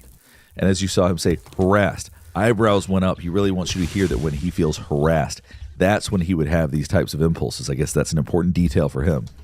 Almost always after I was either physically or in some other way harassed, by bullies, I would wake up, say, the next morning, and I would have this feeling that I had hurt someone, that I had maybe hurt them badly, that I had killed them. That's such an unusual experience for people to have. The idea of somebody having violent thoughts or something like that, not that unusual. The feeling that he had hurt or maybe even killed somebody the next day when he woke up, that's extremely unusual. So it's interesting to hear him talk about this. Lionel Dahmer also reveals that as a teenager, struggling with feelings of inferiority, he had his own destructive obsessions with fire and homemade bombs. And this was your way of what? Achieving some control? Gaining some respect? I felt like I was in control and I had some power. I was noticed. We're certainly seeing some parallels between him and Jeffrey Dahmer. The idea of needing power and control, specifically pursuing that and doing things that are outside of the norm to gain that. And on top of that, his body language is fairly flat. Not as flat as Jeffrey Dahmer's, but it is very middle of the road. I felt like I was in control and I had some power. I was noticed. And look at him smiling when he says, I was noticed. This isn't a point of shame for him. This isn't something that he feels bad about, clearly. And whether or not he should is up to you. But it's interesting that this is something that seems to connect with positive feelings for him. You seem to... But then it's followed by a very intense blinking session. So there's a combination of both feeling happy about this, feeling positive about it, and there's stress below it as well. Believe that you may have passed on some kind of genetic propensity for obsession or destructive behavior. It's something to be considered. Now, when he was asked that question, you see him leaning back a little bit. Watch this right here. You seem to believe that you may have passed on some kind of genetic propensity for obsession or destructive behavior. See, you see his body pull backward, even though this is something he's acknowledged, something that he's talked about. It's interesting that being asked that question makes him uncomfortable. He's trying to gain distance. He's leaning back, which gains distance between him and the interviewer. It's something to be considered. I noticed that Jeff had picked up these bones and just let them drop back down into the bucket. It made a clanging noise, and he seemed sort of entranced by that. He just said, as he dropped them down, it's just like fiddlesticks, he said. It's interesting how little emotion he seems to have about this.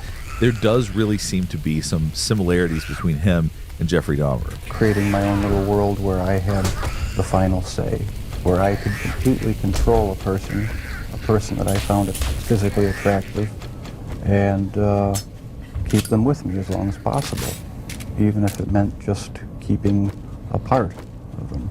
Now, one thing you're going to notice with him oftentimes, and he does this throughout multiple interviews, is that oftentimes when he says the most shocking part of a sentence, that's when he meets the eyes of the person who's interviewing him. This is opposite of how most people react. So typically, when we're speaking, we can make eye contact, but then we're going to say something intense. We feel a need to look away because it gets uncomfortable. He's the opposite. He looks away when he's talking about the buildup, but then when he says something shocking, he looks the person directly in the eyes. Watch this right here. Even if it meant just keeping a part of them. One of your dad's biggest questions is when you began to slip away, when you crossed over into this world of obsession or dark fantasy from which you just couldn't return. I think it was around age 14 or 15. Started having obsessive thoughts of violence intermingled with sex. So there you go again. As he's talking about this, he's thinking about it, processing it, looking away, but then when he talks about sex and violence, that's when he looks Stone Phillips directly in the eyes. Now watch his mouth right here too. Violence intermingled with sex. There's that expression showing there's more to it. There are things I'm not going to say. And like I said, there are probably aspects of this from whether it's what's going on internally or things that he's done that he has never told anybody, that no one will ever know about. Because I do think that there are a lot of secrets that he kept despite the fact that he is fairly open in this interview. And it just got worse and worse. I didn't know how to tell anyone about it, so I didn't. I just kept it all inside. Just how on earth, how it got established with Entree, with insides of dogs or foxes as you made your way around the neighborhood. I think it started out as just childhood curiosity, just to see what it looked like inside. Right. And something went wrong. Was there some pleasure in the cutting open of the animal? Yes, there was. There you go again. When he has strong reactions, you see him nodding. When he's asking about pleasure, cutting open the animals, I think that he connects with that on a very visceral level. So you see some real body language come out when he's asked questions like that. In the cutting open of the animal? Yes, there was. No sexual pleasure, but just a... There's that contempt again. And I think this contempt is coming up because people are asking him for information, which he's obviously volunteering, but I don't think he likes the loss of control being asked questions and feeling the obligation to answer them. I think that bothers him a great deal. So when he's being asked about these things that are personal, that are deep, that may be very real, he starts to get irritated. I don't think he likes this a whole lot. No sexual pleasure, but just a... it's hard to describe. Sense of power, sense of control? I suppose that's a good way of putting it, yeah. Do you remember at age 14 hiding in the bushes alongside that road, thinking about attacking a jogger? Yes. Yeah, I remember doing that. So that's the point at which it shifted from animals to people? Years 14 or 15 in that area, yeah. And I know I keep pointing this out, but it's actually quite interesting. Like I said, when he says at age 14 or 15 in that area, I think he knows very precisely exactly when that shift was. I think he knows more than he's willing to say, and he's willing to give a vague answer, but he will lose too much control to say too much. Obviously, it's not going to get him a shorter sentence or anything like that. It's not going to truly benefit him to tell everybody everything. And so therefore, he doesn't. He tells people as much as he wants to and nothing more. And he'll provide vague answers for other things that he probably knows very specific answers to. Years 14 or 15 in that area, yeah. What happened after you took him to the house? We talked, had some drinks. I knocked him out. Did you notice the eye contact again? I knocked him out. So imagine you're doing an interview with somebody, and when they say these grisly details, they look you directly in the eye. That would, at least if I was in Stone Phillip's position, would feel extremely uncomfortable in those moments. And it would be very chilling. It's probably harder to notice that when you're watching it through a recording like this, but if you're sitting there and somebody's looking you in the eye when they're saying something like that, it's going to feel pretty terrifying. Was this about some kind of desire to keep these people with you, not to be abandoned, not to have them leave? I think that did play into it. But there was a big element of wanting complete control over someone, total control. Now, notice the tongue flick right here. Over someone, total control. Now, we oftentimes do this when we're starting to feel excited. Our mouth is getting dried out. We have to lick our lips. So as he's talking about being in total control, internally he's probably feeling far more excited than you would think based on what you're seeing on the outside. Going back into this, thinking about being in absolute and total control, discussing this is taking him back there a little bit. And in those moments, he's going to feel excitement. Not having to consider their wishes, being able to keep them there as long as I wanted. And that was a big part of it. Lust played a big part of it. Controlling lust. Once it happened the first time, it just seemed like it had control of my life from there on end. It was a major part of my thinking from then on. Did you want to try to stop? Yes, I tried. I tried to. Now you can hear him sighing. These are questions that are talking about how out of control he was. So these are things that are going to be agitating to him. He's not going to like talking about this. Did you want to try to stop? Yes, I tried. I tried to stop. And the killing did stop. For a while. I put some sleeping pills in his drink to render him unconscious. And Was just going to spend the night with him. When I woke up in the morning, my forearms were bruised, and his chest was bruised, and blood was coming out of his mouth. He was hanging over the side of the bed, and I have no memory of beating him to death, but I must have. So this is an incredibly complex sequence as to whether or not he's telling the truth. If you were to watch just the last couple of seconds, you might go, okay, he's telling the truth. The body language was consistent with somebody who actually didn't know that they had done this. But I think there's actually more to it. And that's what's so challenging about serial killers. They are extremely high in manipulation and extremely low in empathy. Psychopaths are like this, and these are the worst of the psychopaths. I know there's going to be comments that he wasn't a psychopath. That's nonsense. He definitely was.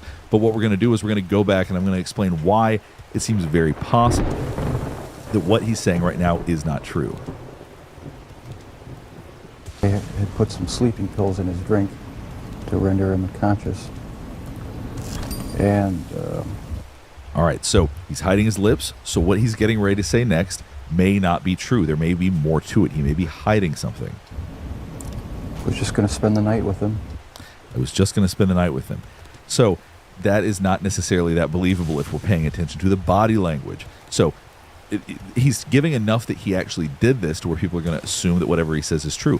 Not necessarily the case. So I think there are aspects of this that he's hiding, particularly the fact that his plan was just to spend the night. When I woke up in the morning, my forearms were bruised. Now what he's saying, his forearms were bruised, he's demonstrating his body, he's moving a lot more than he normally does, so we can assume that part is probably true. And his chest was bruised and blood was coming out of his mouth. He was hanging over the side of the all of those descriptors are likely true, and it seems connected with his body that they are. Bed, and I have no memory of beating him to death, but I must have. Now that's what sounds believable, shaking his head no, saying, I have no memory of beating him to death, but I must have. So if you're to just watch those couple of seconds, it probably is believable, but in sequence, showing that when he's saying, I had just taken him there for him to spend the night, and yet he's hiding his lips, I think there was probably premeditation there, but he's not acknowledging that. That's too much of a loss of control to acknowledge that. And that's when it all started again. And once it started again, he found it. And if you're wondering why he could be believable a little bit at the end there, it's because that piece may be a lie that he's told over and over and over again. That doesn't mean it's necessarily a lie. I personally think it probably is. But when you tell a lie over and over and you have extremely low empathy and high manipulation, there are times when you can pull off convincing body language, but usually he's going to let his guard down and we're going to see things slip out. But there may be times he's very good and very on point with everything he's trying to express. Was it the killing that excited you, or is it what happened after the killing? No, the killing was just a means to an end. Now you can notice immediately he has a strong reaction saying no, that the killing was not the most exciting part. I think that is actually probably true. Or is it what happened after the killing? No, the killing was just a means to an end. That was the least satisfactory part. I didn't enjoy doing that. That's why I tried to create living zombies with uric acid in the drill. I just wanted to have the person under my complete control to do with as I wanted. I think there's a lot of excitement coming up right now, maybe a little bit of stress as he's talking about this. And I think that there's a lot of truth to the fact that he was not as interested in killing as he was in being in complete and utter control. I think that that's real. It's not easy to say that, but that's what the motive was. Was there something sexual in the dismemberment of the bodies for you? As time went on, yes, I did get there was a... Watch his head. He immediately reacts to that. He starts nodding before he even says anything. Something sexual in the dismemberment of the bodies for you? As time went on. And there we go, the excitement again. He's licking his lips. The idea of this, connecting with this, going back to this. You got to think about how many memories are in his head about this stuff. This is exciting for him. Yes, I did get there was a sexual part to that. I started saving the skeletons and preserving other parts. There's that creepy eye contact again. Watch as he talks about these parts. Yes, I did get there was a sexual part to that. There's eye contact 1. I started saving the skeletons. 2. And preserving other parts. 3. So he has the 3 moments when he's making these eye contacts with Stone Phillips. He's talking about these really grotesque parts of the discussion. And you, like I said, you got to think about the fact that for most people, if they do something they're ashamed of or that's strange or something like that, it's flip-flopped. They're going to be able to look at them as they're talking about what's leading up to it, then look away when they're actually talking about the things that they did. For him, it's the exact opposite. And one thing led to another. It took more and more. Why the cannibalism? That was another step. Now, this is very subtle, but watch his eyebrows. Now, oftentimes when we raise our eyebrows, we're trying to bring attention to our face. We want people to listen to what we're saying at that time. It's something that most people do constantly. He does it very little, but watch it and do it subtly right here. That was another step. That was another step. So he's saying that was another step. There's something about that has great significance to him that he actually wants people to hear. It made me feel like they were a permanent part of me. Besides the just mere curiosity of what it would be like, it made them feel that they were part of me, and it gave me a sexual... So talking about the sexual feelings, there's discomfort there. You saw the contempt very briefly. Like it made them feel that they were part of me, and it gave me a sexual satisfaction to do that. Found out talking to both him and his father, Jeffrey was not only a highly efficient predator, he was also a consummate liar. I had to do a lot of lying, a lot of covering up, a lot of pretending. As I talked about many times, when he's lying, when he's hiding things, he's going to be covering his mouth. He's going to be withdrawing his lips. So he's showing you in very real time that when he thinks about lying, he actually demonstrates this body language. Covering up a lot of pretending. Were there times when your dad may have been closer to discovering what was going on than even he knew? The box incident was about as close as it came, yeah. The so-called... So as he's talking about this, I want you to keep in mind, he's talking about the fact that he's a consummate liar. People oftentimes tell us exactly who they are. He's telling you he's a liar. So don't believe everything that he says. Much like Edmund Kemper, somebody that people want to like, that they find charming, somebody that seems interesting. Some people seem to have that reaction to Jeffrey Dahmer and want to assume that what he's saying is true. That doesn't mean that it is. He's a liar. He's an acknowledged liar. So you really have to be careful when you're assuming that what he is telling you is in fact the truth. What was in the box? The mummified head and genitals of a young man I met in one of the bars down in Milwaukee. Now look at his pupils right here as he's talking about this. Let's get rid of it, whatever it is. What was in the box? The mummified head and genitals of... Look how large his pupils are right there as he's talking about this. I think there's a lot of excitement. I think there's even sexual excitement, probably as he's speaking about it.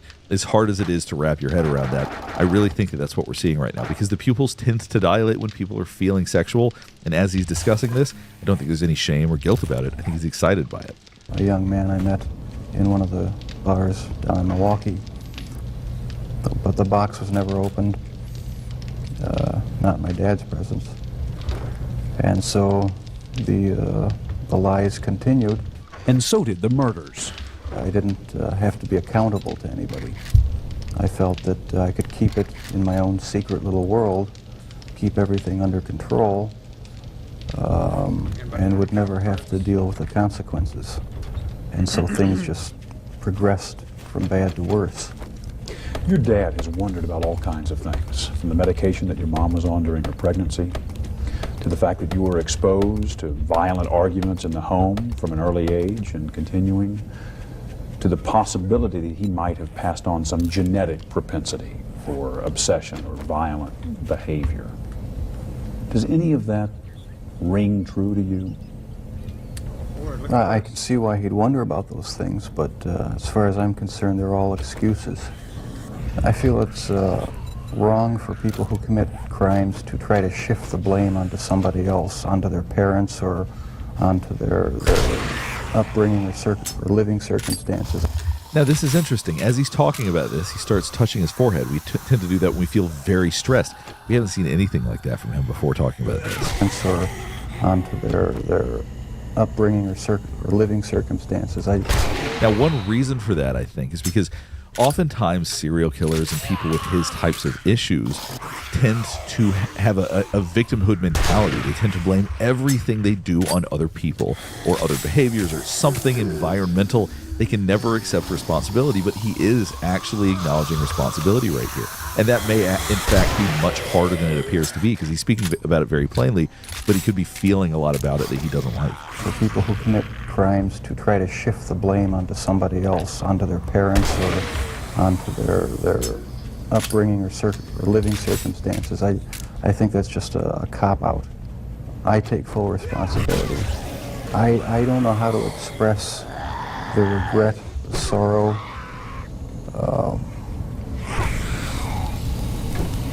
that I feel for what I've done for their sons. I can't find the right word. Is it still there? You can see Stone Phillips is closing up himself as he's talking about this. You can see him crossing his arms. Does it ever go away? In part, no, it never completely goes away. I'll probably have to live with it for the rest of my life. I wish it would go away. I wish there was some way to completely get rid of the compulsive thoughts, the feelings. It's not nearly so bad now that there's no avenue to actually act on it. But no, it never seems to go completely away. So the thoughts still come to you? Sometimes, yeah. See how fast his answer was there? Seems to go completely away. So the thoughts still come to you? Sometimes, yeah. Still very exciting. The idea of these thoughts, immediately he had a strong reaction to that. When our interview at the prison ended, Jeffrey said goodbye to his father. But on his way back to his cell, something caught his eye. Just a point of interest, that's the type of box. This is the type of box? Exactly, yeah, a little bigger. That's exactly what it looked like? Right. So at this point, the interview is basically over, so we'll go ahead and stop here. Hopefully this is helping you better understand some of what we observe with Jeffrey Dahmer. He is a highly manipulative person with extremely low empathy, and he is capable of controlling a lot of his emotions. That's what we saw. We saw somebody who was highly controlled and highly controlling. And he even acknowledged that himself, that what he wanted out of all of his awful acts was to feel in control. And I think that that's likely very true. If you have anybody else you want me to analyze, please let me know in the comments below. I oftentimes cover current true crime, but I always enjoy going back in time and finding things like this that I can analyze. Last thing before we get finished up is that I do want to remind you to like and subscribe if you want to see more content just like this. All right, thanks for watching. Hey everybody, Dr. G here. I'm a licensed clinical psychologist and body language expert, and today we're going to be analyzing the behavior and body language of Scott Peterson. Scott Peterson is currently serving a life sentence for the murder of his wife, Lacey Peterson, and their unborn son. Recently, there have been several documentaries released about this case, and today we're going to be looking at his interrogation as well as some other footage of him doing interviews. Before we get started with this, a couple of quick things. One, I wanted to make sure you know this is not a psychological evaluation of any kind. These are just my opinions. In addition to that, I do want to remind you to like and subscribe if you want to see more content just like this. All right, let's go. The first footage we're going to watch are clips of Scott Peterson's interrogation. Let's just jump right in. Pretty much done all I'm going to do. Let's just go over what we already talked about so I can make some notes.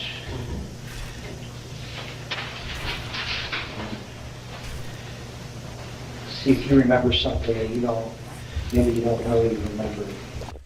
Now, the first thing you're going to notice about his body language is as he scooted the chair forward, he actually leaned back. We do that to gain distance from the person we're talking to. So leaning back in some way pulls back emotionally. It does also pull back physically. He's also got his hands in his pockets, his legs crossed, He's showing in a lot of ways that he's closed off right now. Oh, there's the white room explosion right there. So, That was easy. today, just tell me about the morning. Okay. I don't know what time we got up. Probably Lacey got up and went and You'll also notice how casual he looks. Now you see, like I said, he's got his hands in his pockets, he's leaning back, but in some ways that can be seen as defiant. Rather than sitting up, rather than leaning forward, paying attention and being engaged, he's sort of slumped over, he's leaning back. So that also shows a bit of defiance in just the way that he's sitting. okay, cookies of some sort. They're talking about what to do with meringue. And I can't remember, your house, you had the converted garage area, is like a TV room like? Yeah. Is that where you were then? Okay, did you eat any breakfast? Now, I know I already pointed out that his hands are in his pockets, but you'll also notice he's really not moving at all. Now, you don't have to move a lot. Some people move more than others, but it doesn't change the fact that there is something noteworthy about the fact he's moving so little. Because when we feel threatened, we have a freeze, flight, or fight response. And that freeze response, it's in order to hide. It's when you feel that you're vulnerable in some way. So he continues to not move, and I think that that's an inner reflection that he's feeling vulnerable right now. Yeah, that's true. Okay, and then,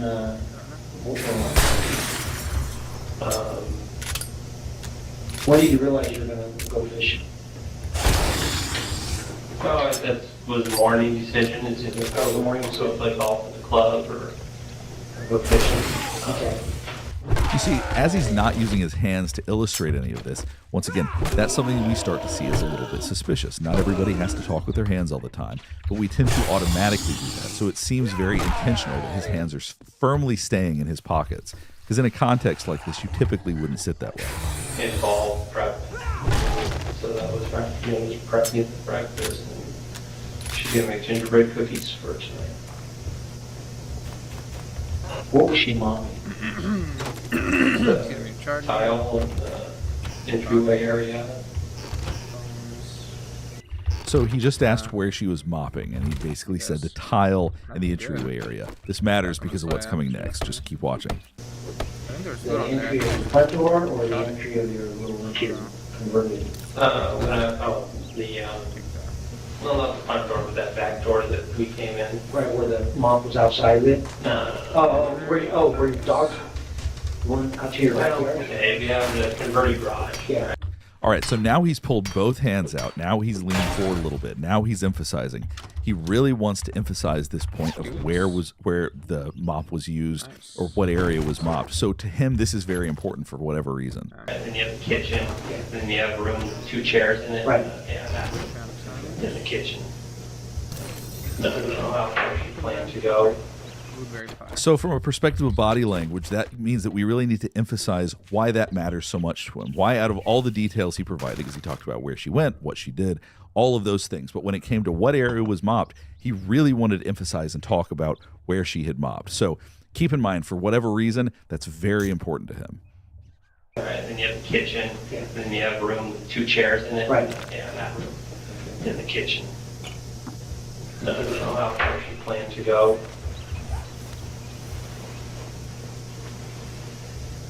And afterward, sits back, hands firmly planted back in his pockets. She had me put the bucket by the front door for her. She had me put the bucket next to the front door for her. So another detail that he wants to make sure to include. Now we're going to skip ahead a little bit to see Scott Peterson talking about when he was out on the boat that day.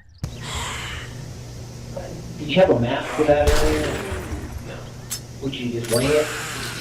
So you just, when you got in your boat and you took off, did you go very far? Or? Well, I mean, like a couple miles north. Found like a little island. So here's him pulling out his hands again. And this is important because we'll know that he wants to emphasize something. Now, as he's been asked questions up to this point, he sits very still. He doesn't move much. But when he's talking about a detail like this, he pulls his hands out to emphasize. We'll keep going, and I'll explain why I think that is. I had the old there.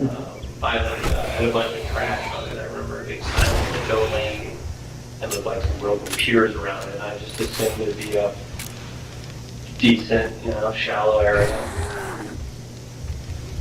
So he's emphasizing an island area that he sees as shallow, which I presume is important in the sense that if he was going to dump a body or whatever it is, you wouldn't do that in shallow water, so maybe he felt like that was an important detail to emphasize.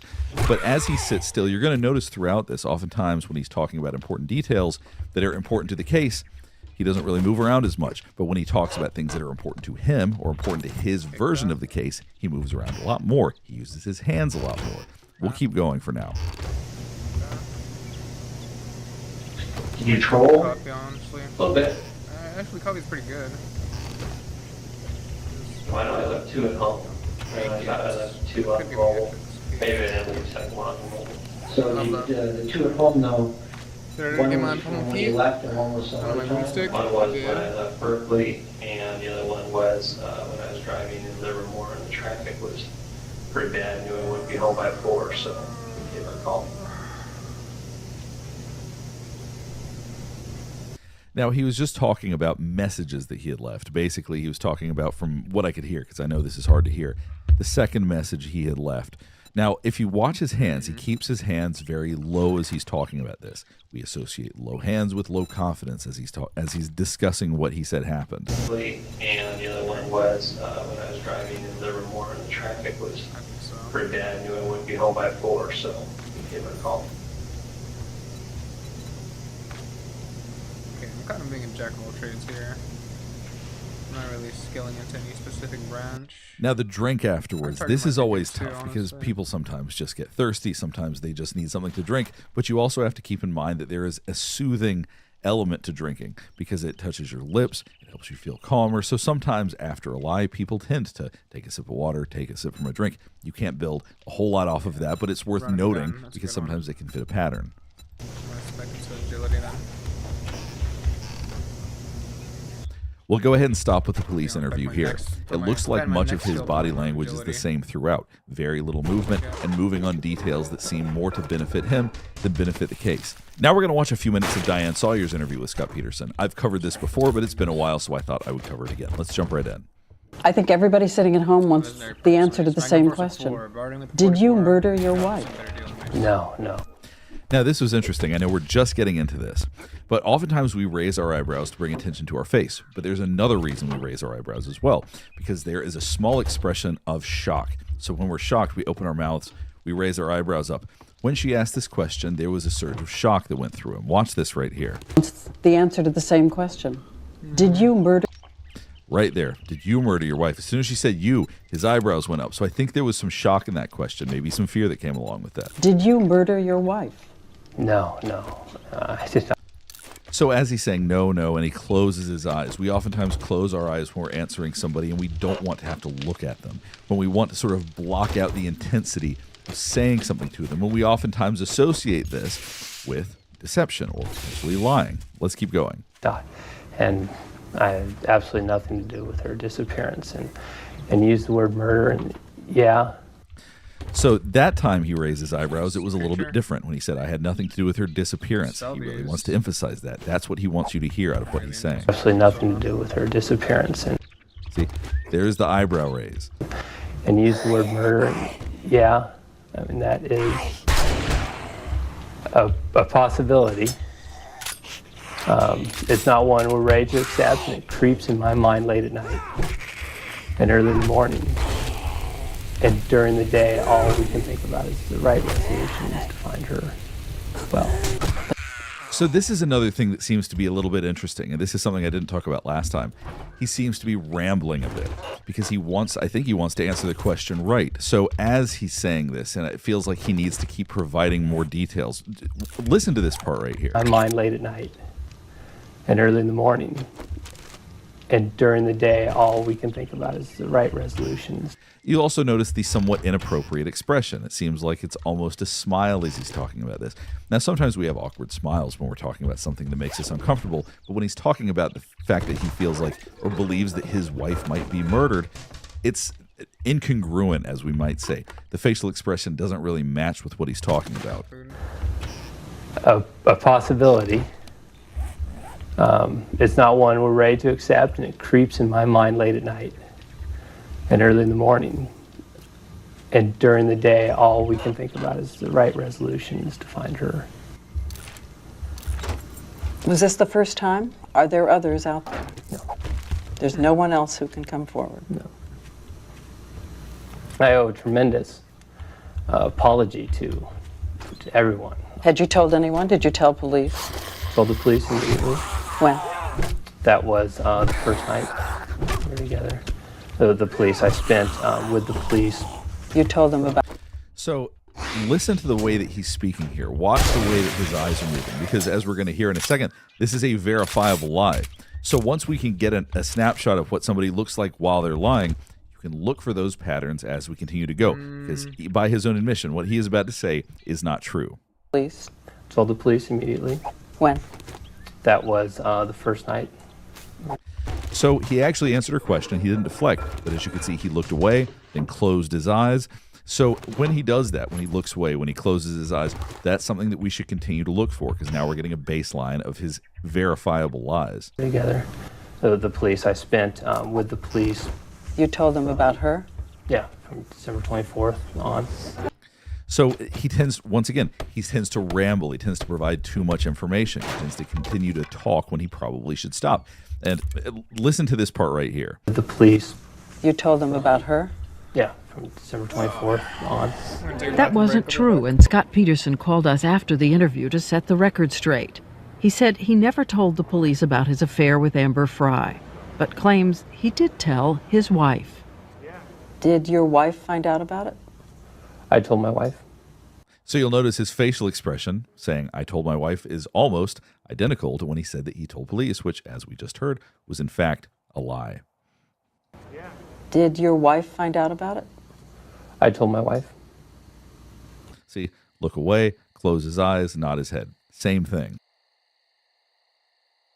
Had you told anyone? Did you tell police? Told the police immediately. When? That was the first night we were together. I think everybody sitting at home wants the answer to the same question. Did you murder your wife? No, I did not. And I had absolutely nothing.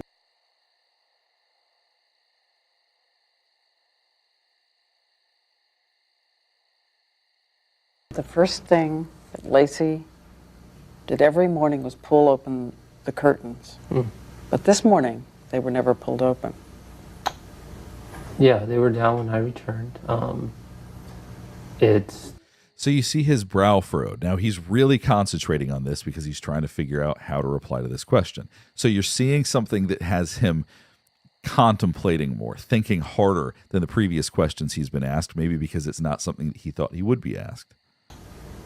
Yeah, they were down when I returned. It's very common in the summer that she opens up the curtains. But again, we're talking about a day that, I don't know what it was, probably 40 degrees that day or something. And during the winter, we don't open the curtains to keep the house warm. Nothing to that, nothing suspicious. No, I mean, certainly I wish if something had happened to her in the house, I wish they'd been open so someone may have been able to stop it. Now that was an interesting look right there when he said, I wish they'd been opened. Let's go back and watch this sequence again. Suspicious. No, I mean, certainly I wish if something had happened to her in the house, I wish they'd been open so someone. So, as he said, if something happened to her in the house with his eyes closed, I'm just going to throw something out here. Watch this. Okay, so he's saying if something happened in the house. Now, if for argument's sake, Scott Peterson, in fact, has done what he's been accused of, he probably would have seen in his mind's eye things that, in fact, happened in the house. Watch how almost startled he looks when he opens his eyes. Something had happened to her in the house. I wish they'd been open so someone may have been able to stop it. But in the winter, who opens their curtains for the draft? So it's not impossible that he just had a strong reaction saying that he wished someone had seen it. But there seemed to be an unusual quality about saying he wishes somebody had seen what happened or wishes somebody had seen it. And there seems to be almost a surge of adrenaline because it seemed like such a strong reaction, although it was just a flash. We'll watch it one last time, then we'll keep going. If something had happened to her in the house, I wish they'd been open so someone may have been able to stop it. But in the winter, who opens their curtains for the draft? Another story that is out there is that the kitchen was spotless. Mm-hmm. And in fact, there was still a wet mop around, which indicated somebody had cleaned something very recently. Lacey was mopping the floors when I left that morning. Yes, the house is spotless. She had a cleaning lady on Monday, the 23rd. So if the cleaning lady had been there, why have to clean again? Dog, 2 cats, muddy backyard. She mopped those floors every day. So he is on it. When it comes to the mop, just like we saw in the police interview, he really wants to emphasize this. To him, this is an important point. He comes back to it over and over again, and he has answers just like that. He is answering so quickly on these. And I emptied the bucket when I returned. Throughout the interview, he insisted he was innocent. Are you afraid police will arrest you? No. I know there's no basis. I mean, I had nothing to do with her disappearance. So there's no possible evidence or anything like that. Listen to how quietly he says this. We oftentimes say things quietly, once again, when we're trying to hide. And so as he says this, it seems like he's saying it as quietly as you possibly could into a microphone. I mean, I had nothing to do with her disappearance. So there's no possible evidence or anything like that. So we'll go ahead and stop here. Hopefully this is helping you better understand some of the behavior and body language we observed from Scott Peterson. Now, I'm sure a lot of people have a lot of questions because some recent docuseries have suggested that maybe they got the wrong guy. Maybe the jury got it wrong. Do I personally think that? There was nothing in these interviews based on his behavior and his body language that made me think that the jury got it wrong. Although I know there's a lot of very strong feelings about the evidence, and I know a lot of spirited debates about it, I don't have any reason to think that the jury in fact got it wrong based on what we looked at today. That being said, if there's other things you want me to look at, if there are other interviews you want me to watch, please let me know in the comments below. I couldn't find any more recent interviews because I know he's done some, and if there's anybody that wants me to analyze those, I'd be happy to. If you have any other thoughts or any questions or any other cases you want me to look at, also let me know in the comments below. Last thing before we get finished up is I do want to remind you to like and subscribe if you want to see more content just like this. All right, thanks for watching.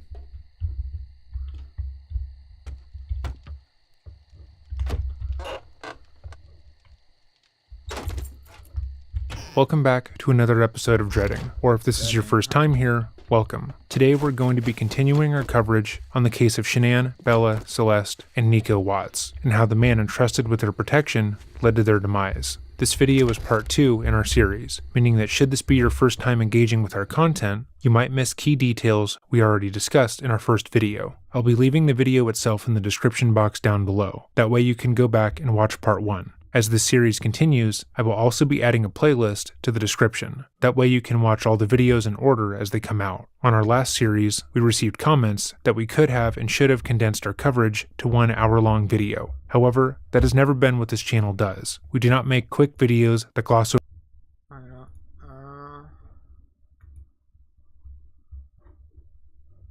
Should I just do CreepCast again? Yeah.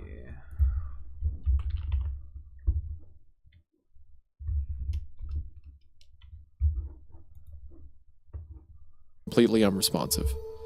I did. Bro, like halfway through this.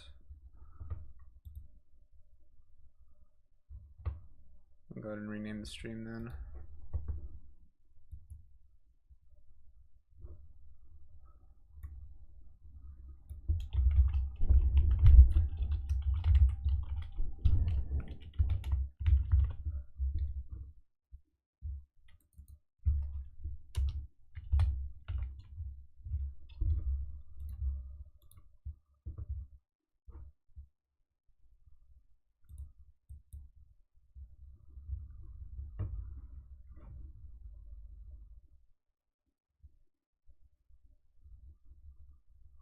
I had like 12 viewers at the beginning of my stream. What the hell happened?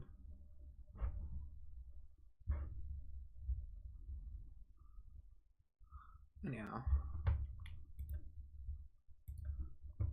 My best to move her into a position where I could lay next to her, draped Fletch's jacket over my shoulders and mine over our legs before spreading myself across her corpulent belly. Crazy word. I'd like to say I spent the next hour concerned only for the well-being of my friend, but that's not true. A million thoughts ran through my head.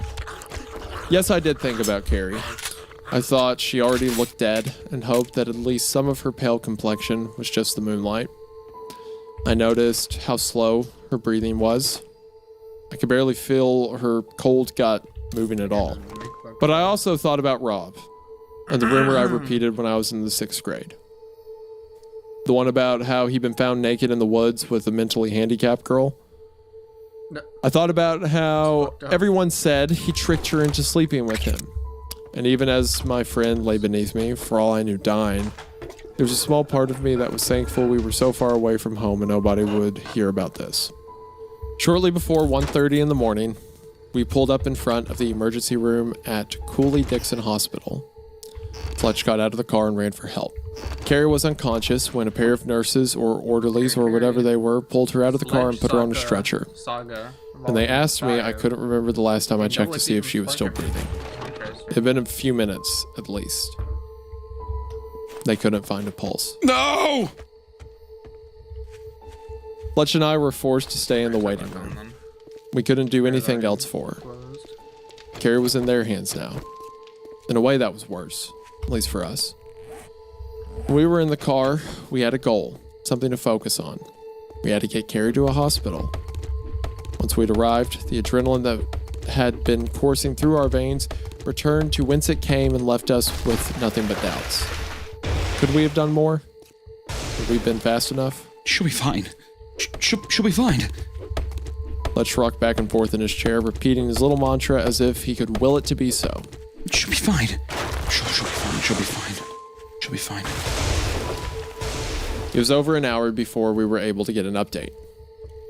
Carrie had survived. Oh, thank God. Good God, dude. I wasn't ready for that. Oh, that was so rough. Okay. When they initially checked her vitals, Carrie's core temperature had fallen to 64 degrees Fahrenheit, and her heart rate had slowed to 29 beats per minute.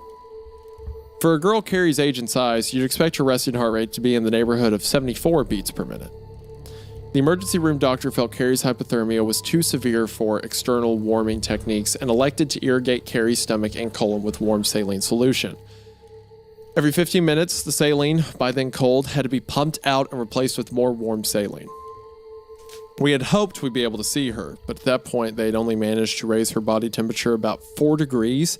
Carrie was still unconscious.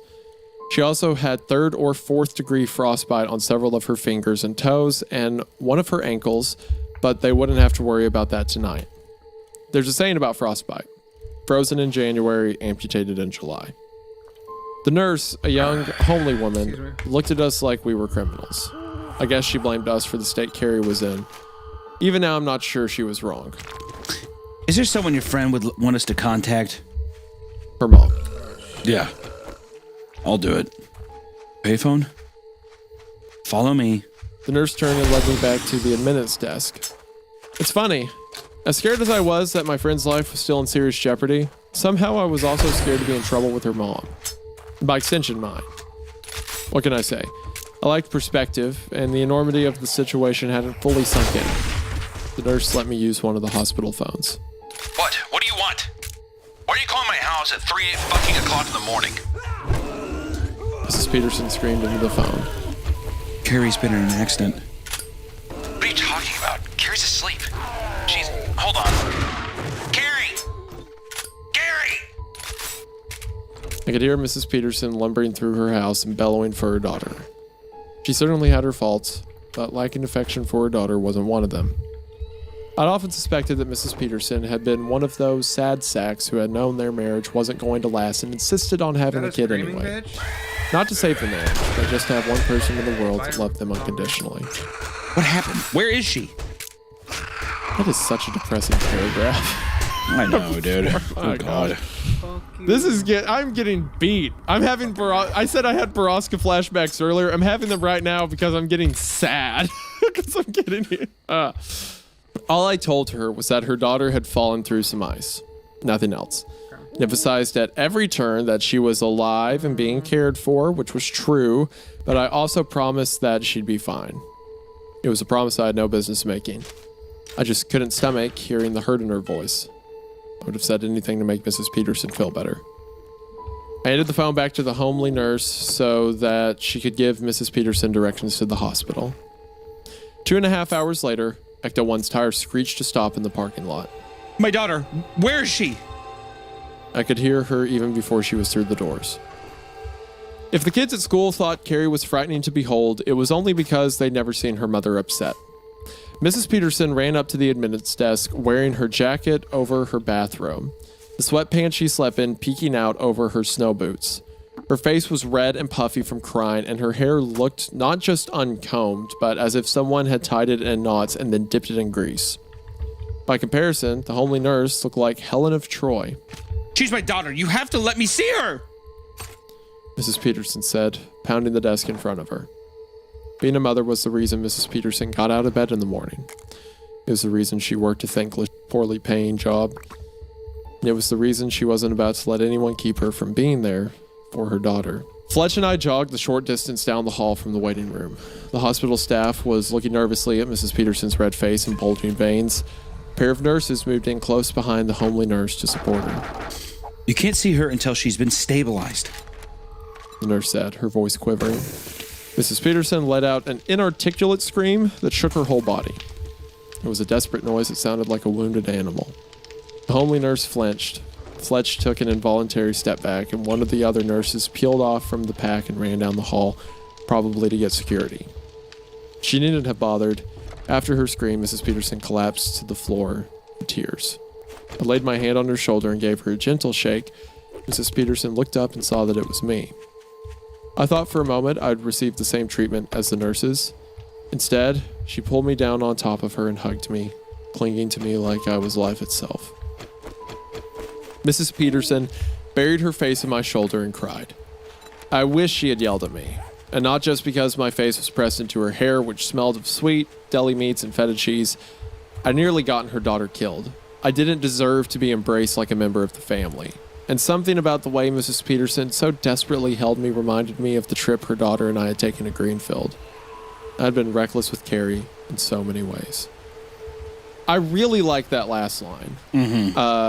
Because there's so much... like, when he was in the back of the car with her, and I didn't comment on it then, but when he made the comment about, like, I remember I used to spread that rumor about Rob hooking up with the disabled girl. And it's like, it's not... when he mentions it, it's not just like, oh, haha, that was funny, I'm glad no one sees me here. It's like he's having this grown-up moment where he's like, I guess, like... just because of appearances, I shouldn't think of someone else like that or shouldn't spread rumors about it.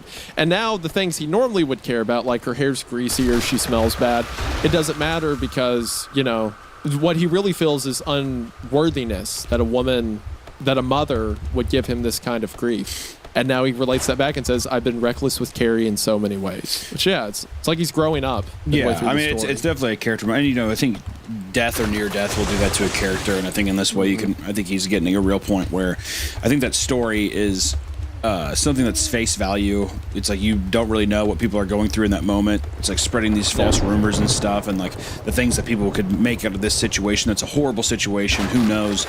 And now Carrie has been basically just this person he's been stringing along. And I mean, abusing is not the right word, but just stringing along and just reckless. Kind of like reckless, recklessly befriending and kind of treating in that way. And I think that. These kind of situations put it into perspective. Yeah, I've been reckless with Carrie in so many ways. It's a very grown-up line at this point in the story, yeah. Fletch helped the two of us to our feet, and he led Mrs. Peterson back to the waiting room. We stopped at McDonald's on the way home, but neither of us could bring ourselves to eat anything. Fletch and I had stayed at the hospital until nearly 10 a.m. By that time, Carrie's temperature had returned to normal, but at no point had she regained consciousness. We would have stayed longer, but we'd been awake for nearly 24 hours at that point, and our bodies were beginning to shut down. I left Mrs. Peterson my parents' number and told her to call me if she needed anything. She took it and thanked me for watching over her little girl. Aw. Dang, dude. That's so... oh, gosh. Sitting beneath the fluorescent lights, waiting for Fletch to finish his coffee, I felt like Judas minus the silver. I should have stayed at the hospital. but I copped out. I couldn't stand Mrs. Peterson being nice to me. I should have never brought you. It was the first thing Fletch had said in hours. We'd have gone anyway. I said, smearing ketchup around my tray with my hash browns, so I wouldn't have to look him in the eyes. We'd have gone, she'd have fallen, and you wouldn't have been there to pull her out. I could have driven, or I could have tried to warm her, but I couldn't have done both. Fletch didn't respond. I guess he still felt like it was his fault. She'd be dead right now, Fletch. Me too, probably. I hazarded a glance up and wished I hadn't. He was giving me the same look I'd given Mrs. Peterson an hour earlier when she thanked me for watching over Carrie. Neither of us were ready to be forgiven yet. Well, we should have left after we heard those fucking bells. I couldn't argue with him there. Fletch finished his coffee in silence. After he was done, neither of us moved to get up. It was probably around 10:30 or so at that point, and neither of us had called our parents. We knew we should have found the nearest payphone. We knew we couldn't hide what had happened. Couldn't lie, at least not about Carrie. But even if it was only for a couple hours, we wanted to push the eventuality off for as long as possible. Our parents would know soon enough. We got back in the car and rolled down the windows, hoping the cold air would help keep Fletch awake long enough for the coffee to kick in. Fletch stopped for the light at the intersection of Amherst Road and the Daniel Chase Highway. We needed to go left, which would take us north towards New Hampshire. Fletch hadn't hit his blinker yet. Can I tell you something? Fletch had struggled to get out each word. Yeah? A part of me wants to go back. I want to hear them again. So did I. All we'd have to do is go right. Do you... If we did, do you think we could get there by 11? The light changed. We didn't move until the car behind us started honking. Fletch hit the blinker. We went left. My cheeks burned with shame. We probably wouldn't have made it in time. We can't go back there. Not ever. No. Never. But even as I said it, I knew I would. The bells felt like home. Yeah. Into part 5, going into part 6. So what a banger! So oh my gosh! It seems like what's going to end up... This is so good! Sorry, go ahead. I feel like what's going to end up happening is, I feel like each one of them is... They're going to go there by themselves like idiots. And they're going to get themselves in trouble. Or he's going to be like, oh, so I went to go see Fletch. You know, I'm going to go see Fletcher, but he was gone. And now it's going to be like, oh, okay, well, he probably fucking went there. You know, it's going to be... It's just justifying the shit that you know you shouldn't do.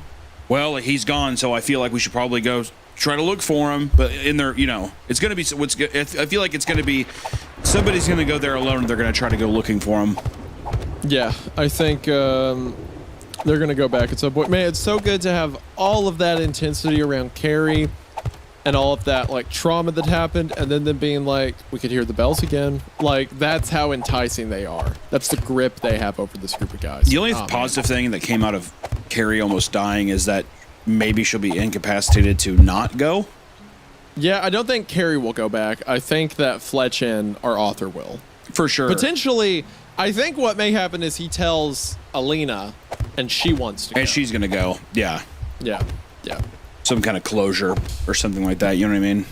Man, is this story not so good? It's wonderful. This is great. All right, well, part 6. Part 6.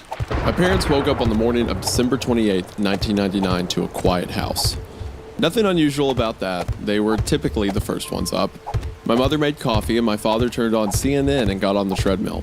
My brother woke up next and my mother made him French toast.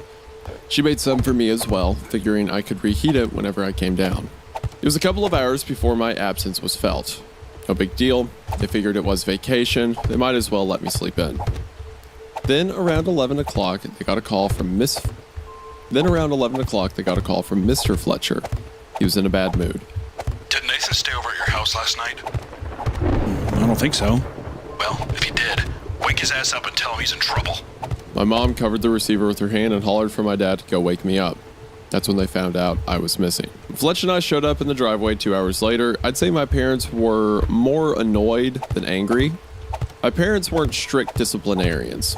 I'd slept over at Drew DeLuca's without consulting them on more than one occasion, and while they were never exactly thrilled with me, they trusted my judgment and preferred letting me exercise that judgment to being woken up by a late-night phone call looking for their permission. When they found my bed empty, they had figured we'd stay up late playing video games or, at worst, watching Skinamax movies over at some friends or another's, and were just too tired to drive home. Fletch's parents weren't so understanding. They'd called everyone Fletch was friends with, then called my parents looking for the names of my friends. Nathan, you better get your butt home, my dad said. Then he held his thumb and forefinger up about an inch apart and added, Your dad sounds like he's about this close to going through the phone book in an alphabetical order looking for you. He was trying to be funny, but Fletch and I weren't in much of a mood to laugh. We exchanged one last tired look, both knowing things were going to get worse before they got any better, and parted ways. I stood on the front steps of my house with my father watching Fletch drive off down the road. Boy, am I glad I'm not him right now. You didn't know the half of it. Dad, I have to tell you something. They didn't yell and they didn't scream, but the days of my parents trusting my judgment were over. I'd stayed out all night without permission, driven deep into another state, and gone out onto unfamiliar, recently frozen ice in the middle of the night. That was stupid. That was so stupid. My father got up from the table and headed for the phone. He'd never been good at sitting still when he was agitated. Why were you even in Amherst? My mother asked. We wanted to visit Sam. I mumbled. I'd never been a particularly good liar, but Fletch and I had agreed to leave Rob's suicide notes and the Spire in the Woods out of our story. Fletch was convinced that if Dad caught even the faintest whiff that his son believed in ghost stories, he'd be stuck on meds as fast as the nearest psychiatrist could write the prescription. My mom stared straight at me. I couldn't hold her gaze and pretend to be interested in the French toast she'd reheated for me. That could have been you. Do you understand? That could have been you that fell through the ice. And with no one around. My mom was too choked up to finish her thought. I wanted to comfort her, but I didn't want her to look at me. Yes. You have a patient there named Carrie. My dad stuck the phone under his chin and asked, What's Carrie's last name? While my dad was concerned for Carrie, he was also motivated by self-interest. I could hear it in his voice. He had spent the first 10 years of his career working in litigation at the law firm of Ropes and Gray and believed in the importance of CYA, covering your ass. It didn't matter how slim the chances were that Mrs. Peterson would attempt to hold our family or the Fletchers accountable for what happened to her daughter. That risk was unacceptable. If you need any help, he said once he got Mrs. Peterson on the phone. You know, around the house, driving Carrie to school. He was feeling her out, trying to get a sense of whether or not Mrs. Peterson blamed us for what had happened to her daughter. Maybe dealing with the insurance company or, hell, I don't know. If you need a little help with medical bills. Whatever you need, just say the word. He also wanted to dangle the carrot. He knew Mrs. Peterson wouldn't be able to cover Carrie's emergency medical care out of pocket, and he doubted slicing the meat at the deli counter in Market Basket conferred with it amazing health insurance. Mrs. Peterson would need help, but it would come with strings attached. Looking back at my father's actions, they seemed cold, and maybe they were, but isn't protecting their kids what good fathers do? Don't they protect their children even when their children don't particularly want to be protected? Had Mrs. Peterson a vengeful bone in her body, I'd have deserved the brunt of everything she could muster. Despite my exhaustion, I had trouble falling asleep. I kept thinking about Carrie. She was in the hospital and it was my fault. I didn't talk her into anything, but I had involved her. I'd brought her along and now she was the one lying in a hospital bed with her mother crying over her. As a Catholic, you're taught that God created us as rational beings. You're taught that He gave us the dignity to initiate and control our own actions, that He imbued us with the ability to hold our own counsel so that we may choose our own paths, and that we alone are responsible for the fruit that our choices bear. I didn't believe that everything was part of the plan, and the people that did, the people who saw God's hand in every mundane earthly event, from athletes who credit Jesus for their ability to hit a curveball, to teenagers invoking the name of the Lord to secure a date on Saturday night, drove me crazy. I never accepted predestination. How could we have free will if, like clockwork, everything was preordained to happen? I believed these things. I did. but lying there thinking of the Petersons, I couldn't stop myself from wondering if God was teaching me a lesson. I'd been taught that God doesn't cause car accidents or tornadoes, but in that moment, I felt that God had broken the ice beneath Carrie's feet to punish me for both doubting his existence and having stolen a glimpse of the secret knowledge no one but God was meant to have. I cried and whispered Hail Marys and Our Fathers to myself until I was finally overtaken by exhaustion. Dim light filtered in through my blinds. The windows in my room face south, and in my semi-conscious state, I wasn't sure if the sun was rising or setting. My stomach growled, but I couldn't bring myself to get out of bed and face my parents. The bells tolled. Yep, here it comes. Here it goes. It found him. He's gonna be. It's just the. It's like it's a weird thing being ridden with guilt, with the things happening, and being torn even in this test of faith through the whole time, but yet still in all this haze, the only thing that rings true was the bells chime. The bells. That's the only thing he's sure of right now. Yeah. I sat bolt upright in my bed. The room was still and silent, and yet I could hear the bells as they continued to call out the hour. 2, 3. They were beautiful, but I didn't lose myself in them as I had on the shore of the Quabbin. 4. It sounded like a song stuck in your head. 5. He stopped. I was still lying in bed. Either I never sat up or had lain back down without realizing it. Had I heard them, or had I remembered them? At the reservoir, we'd heard them toll 11. Had it just been a dream? I sat up for what may have been the second time and looked at my clock. It was 5. In the past 2 days, I'd only slept for 3 hours, but I couldn't handle being alone in the dark. I went downstairs and spent the rest of the night studiously avoiding eye contact with my family. Thankfully, I didn't hear the bells again that night. The next morning, bright and early, my father drove me over to Carrie's house. My parents had put together a care package for Mrs. Peterson, a large basket filled with food so she wouldn't have to cook, gift cards from our local gas station to offset the back and forth to the hospital each day, and a few books to read in the waiting room. When she opened the door, Mrs. Peterson was so grateful that she cried. Once she regained her composure, the two of us got into Ecto 1 and headed out on a 2.5-hour drive to Cooley-Dixon Hospital.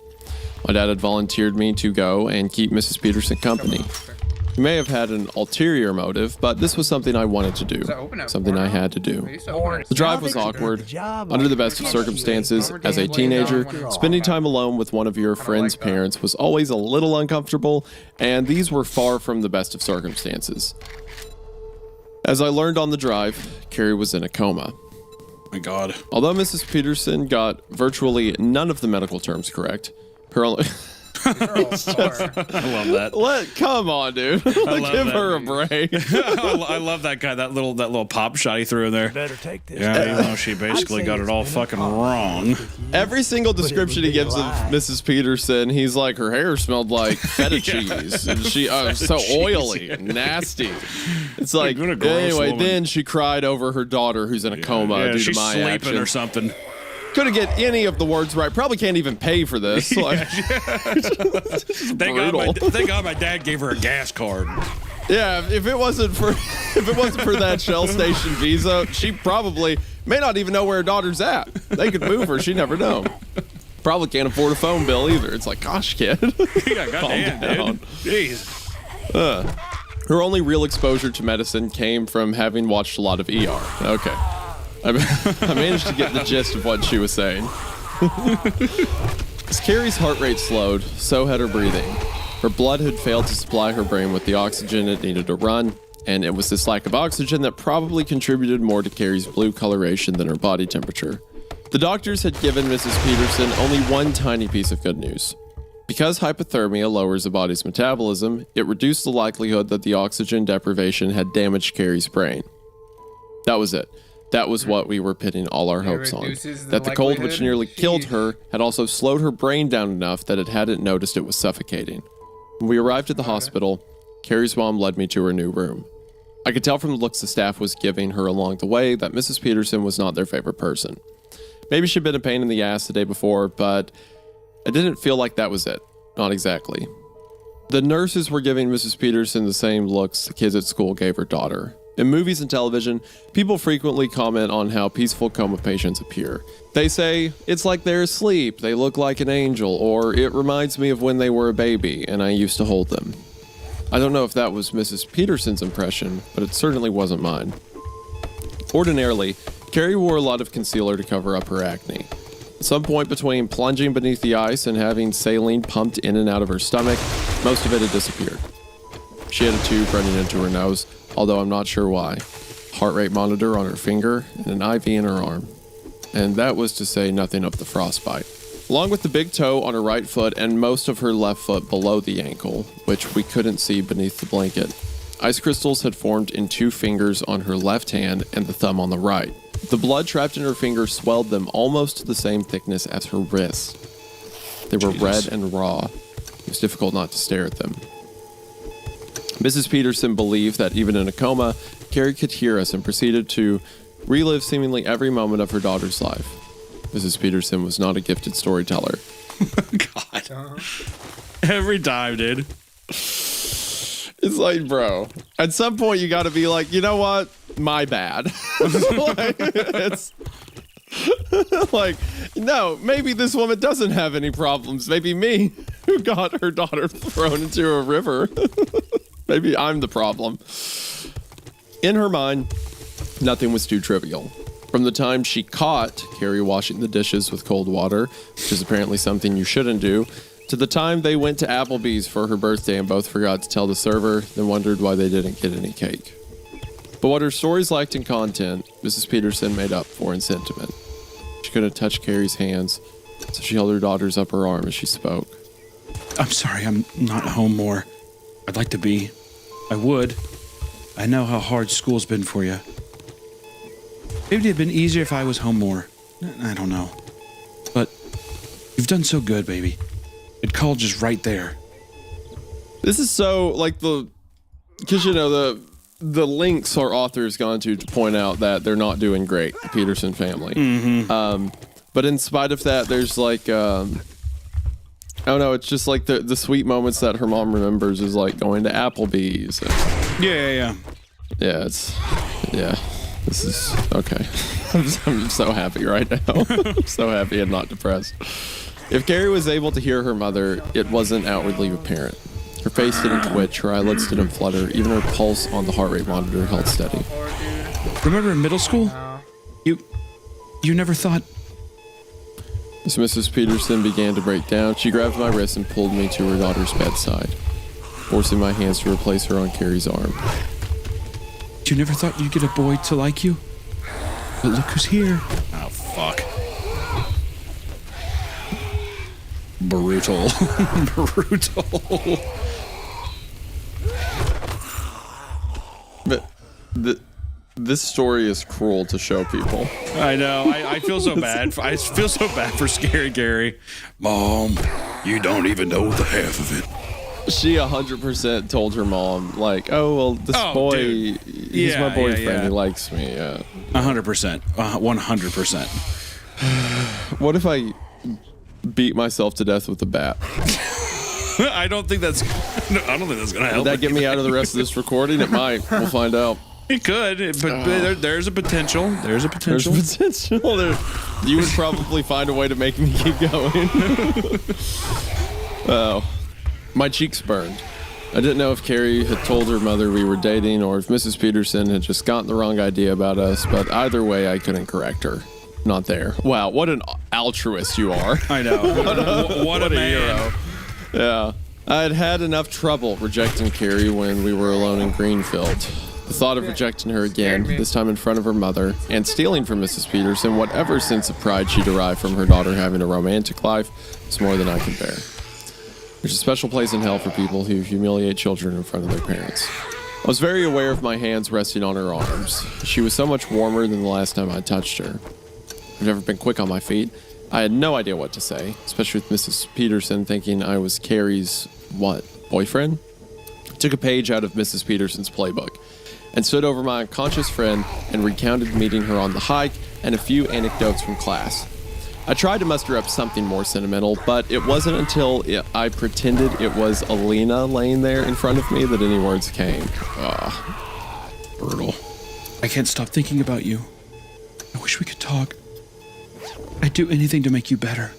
Okay, I understand that he's not attracted to Carrie. That's whatever. But the fact that he can't say sweet things to her in front of her mother unless he imagines a girl that he's known for 2 weeks and has a crush on. Like, they're like, dude, come on. This girl's been your friend for a while. Come on. Man, I can't stop thinking about you. It's like, you would say that to your friend. Hunter, if you were frozen to death on a bed and I was standing there, I would say, I wish we could talk. I'd do anything to make you better. Like, you don't need to imagine it as like a romantic partner to get those words out. It's okay. Maybe. Is that what you would do if I was frozen in a hospital bed? What would you do? Yeah. If you were frozen in a hospital bed, I would, if my wife was there, I wouldn't say anything. I don't know what's going on with him. He's acting strange. That's what I would say. You couldn't trust yourself to say what you want. Okay, if your wife wasn't there, what would you say?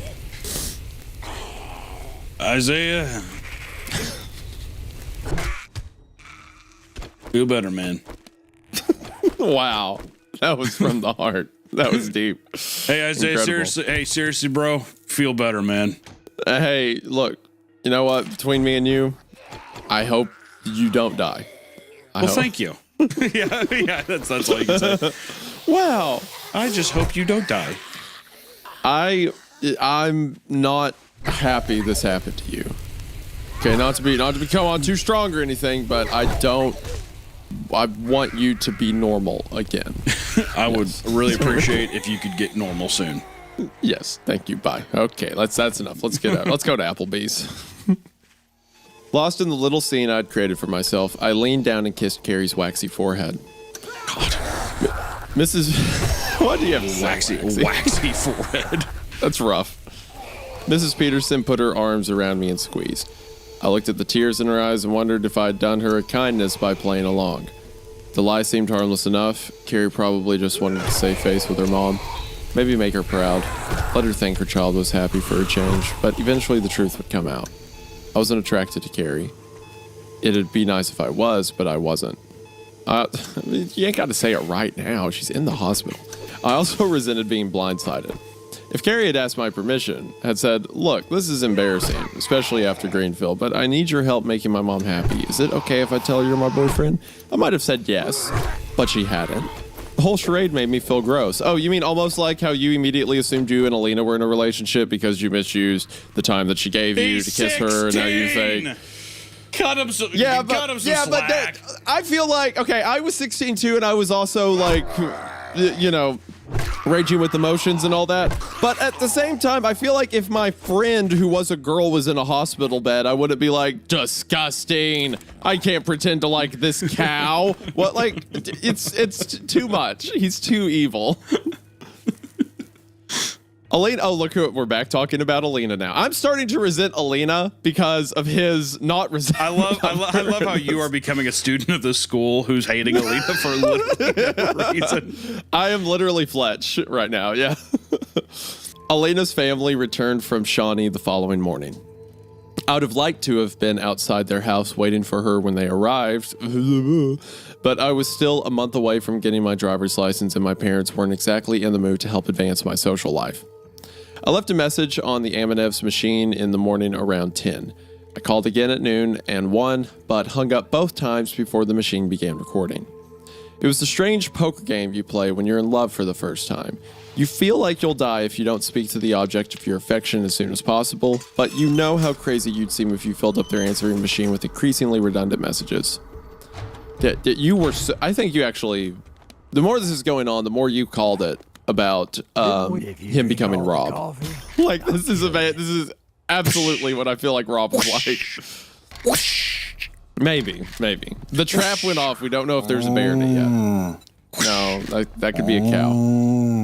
That's Carrie stuck in the bear trap. Her fucking frostbitten ankle. Carrie, get the hell out of there, girl. Sorry about that. Didn't see that one, the tall brush. You're such a jerk. You're a terrible person. That's Carrie in the bear trap. That feels like a joke we've been accidentally setting up for 2 months. Yeah, it does feel like Carrie and the bear trap. perfect. It feels kind of perfect for the story, doesn't it? That afternoon felt like an eternity. She called me back shortly after 5, and even though I was sitting directly next to the phone, I let it reach by so she wouldn't know I'd been sitting directly next to the phone. What the hell I missed do you. want this time? Oh, thanks. Yeah, she absolutely isn't into him. He's just the one guy who's not evil to her right now because he can use her sexually. Yeah. Hey, can we meet back up and kiss more? Can we make out more? And can I put my leg between your legs, but you try to hold them together, but I pretend like I don't take the hint and keep forcing it? Yeah, can we watch Good Luck Chuck on DVD and we can cuddle more on the floor of my room? No, you'd love that. I know how much you liked that last time. She sounded tired. Maybe she hadn't gotten that much sleep before driving home, or maybe she was drained from therapy. Either way, it wasn't exactly the reaction I was hoping for. I do love that from a 16-year-old guy's perspective. Man, she probably didn't get much sleep, or it's probably her therapy not realizing that it's like he is probably bringing her to the point of exhaustion with like how fucking needy he is. Yeah, he is such a headache for her that like she is trying to show as little interest as possible in hopes that it'll drive him away. And he's like, I bet it's the therapy for the guy that set himself on fire in front of her workplace. I bet that's what's doing it. Our protagonist is having this discussion while he's on a tree with binoculars looking into her window. She looks so tired tonight. Her cancel tilt seems slightly off. Perhaps that is something about Raw. Tilt. Too many cancel tilts. Also, we've had to record this episode over the course of like 3 days just because it's so long, and like it feels like a fever dream the amount of time I've heard cancel tilt. Well, is that not the thing that like those red pill guys talk about all the time? It's like, oh, a woman will never love you because you're like cancel tilt and something else is like 2 degrees off, so you're not like prime marriage material. So you need to lift weights and hate women your whole life. Right. Yeah. Right. Well, 100%. You're not wrong. I 100% see our author as a cancel tilt kind of guy.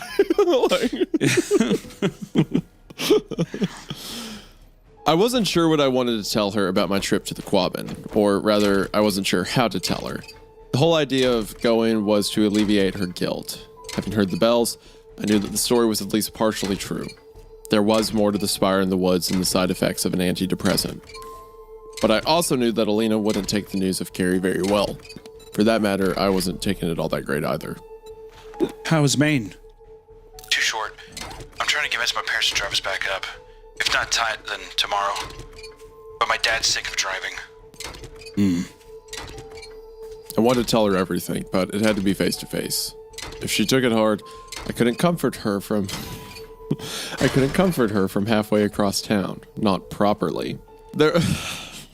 Gosh, this kid, he's like, oh, when I break this devastating news to her, I have to be there to touch her. There was a long silence as I weighed my options. When she broke the silence, her voice sounded small and young and distant. Did you find the widower's clock?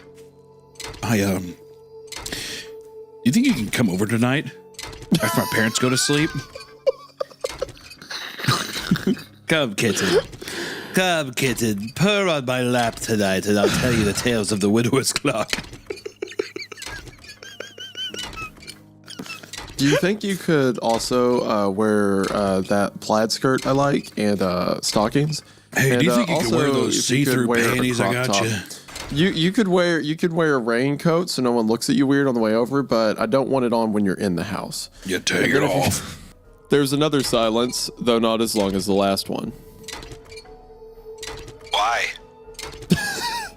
It's not really the sort of thing you tell someone over the phone. That is the voice. That is the voice. That was the desperate for. Come on, I mean. Yeah, there it is. The pleading in the back of his throat. Yeah. I stood by my window looking out at the front lawn. Its yellow grass illuminated by a couple of our tackier Christmas decorations. The wind shook the dead branches of the tree that grew next to our driveway. Something about the scene reminded me of the Quabbin and the sound of ice makes when it's quiet. Cha-cha-cha. It was nearly midnight, and I wondered if Carrie would dream of the bells. Being in a coma might not be so bad if they sounded as lovely in sleep as they did in real life.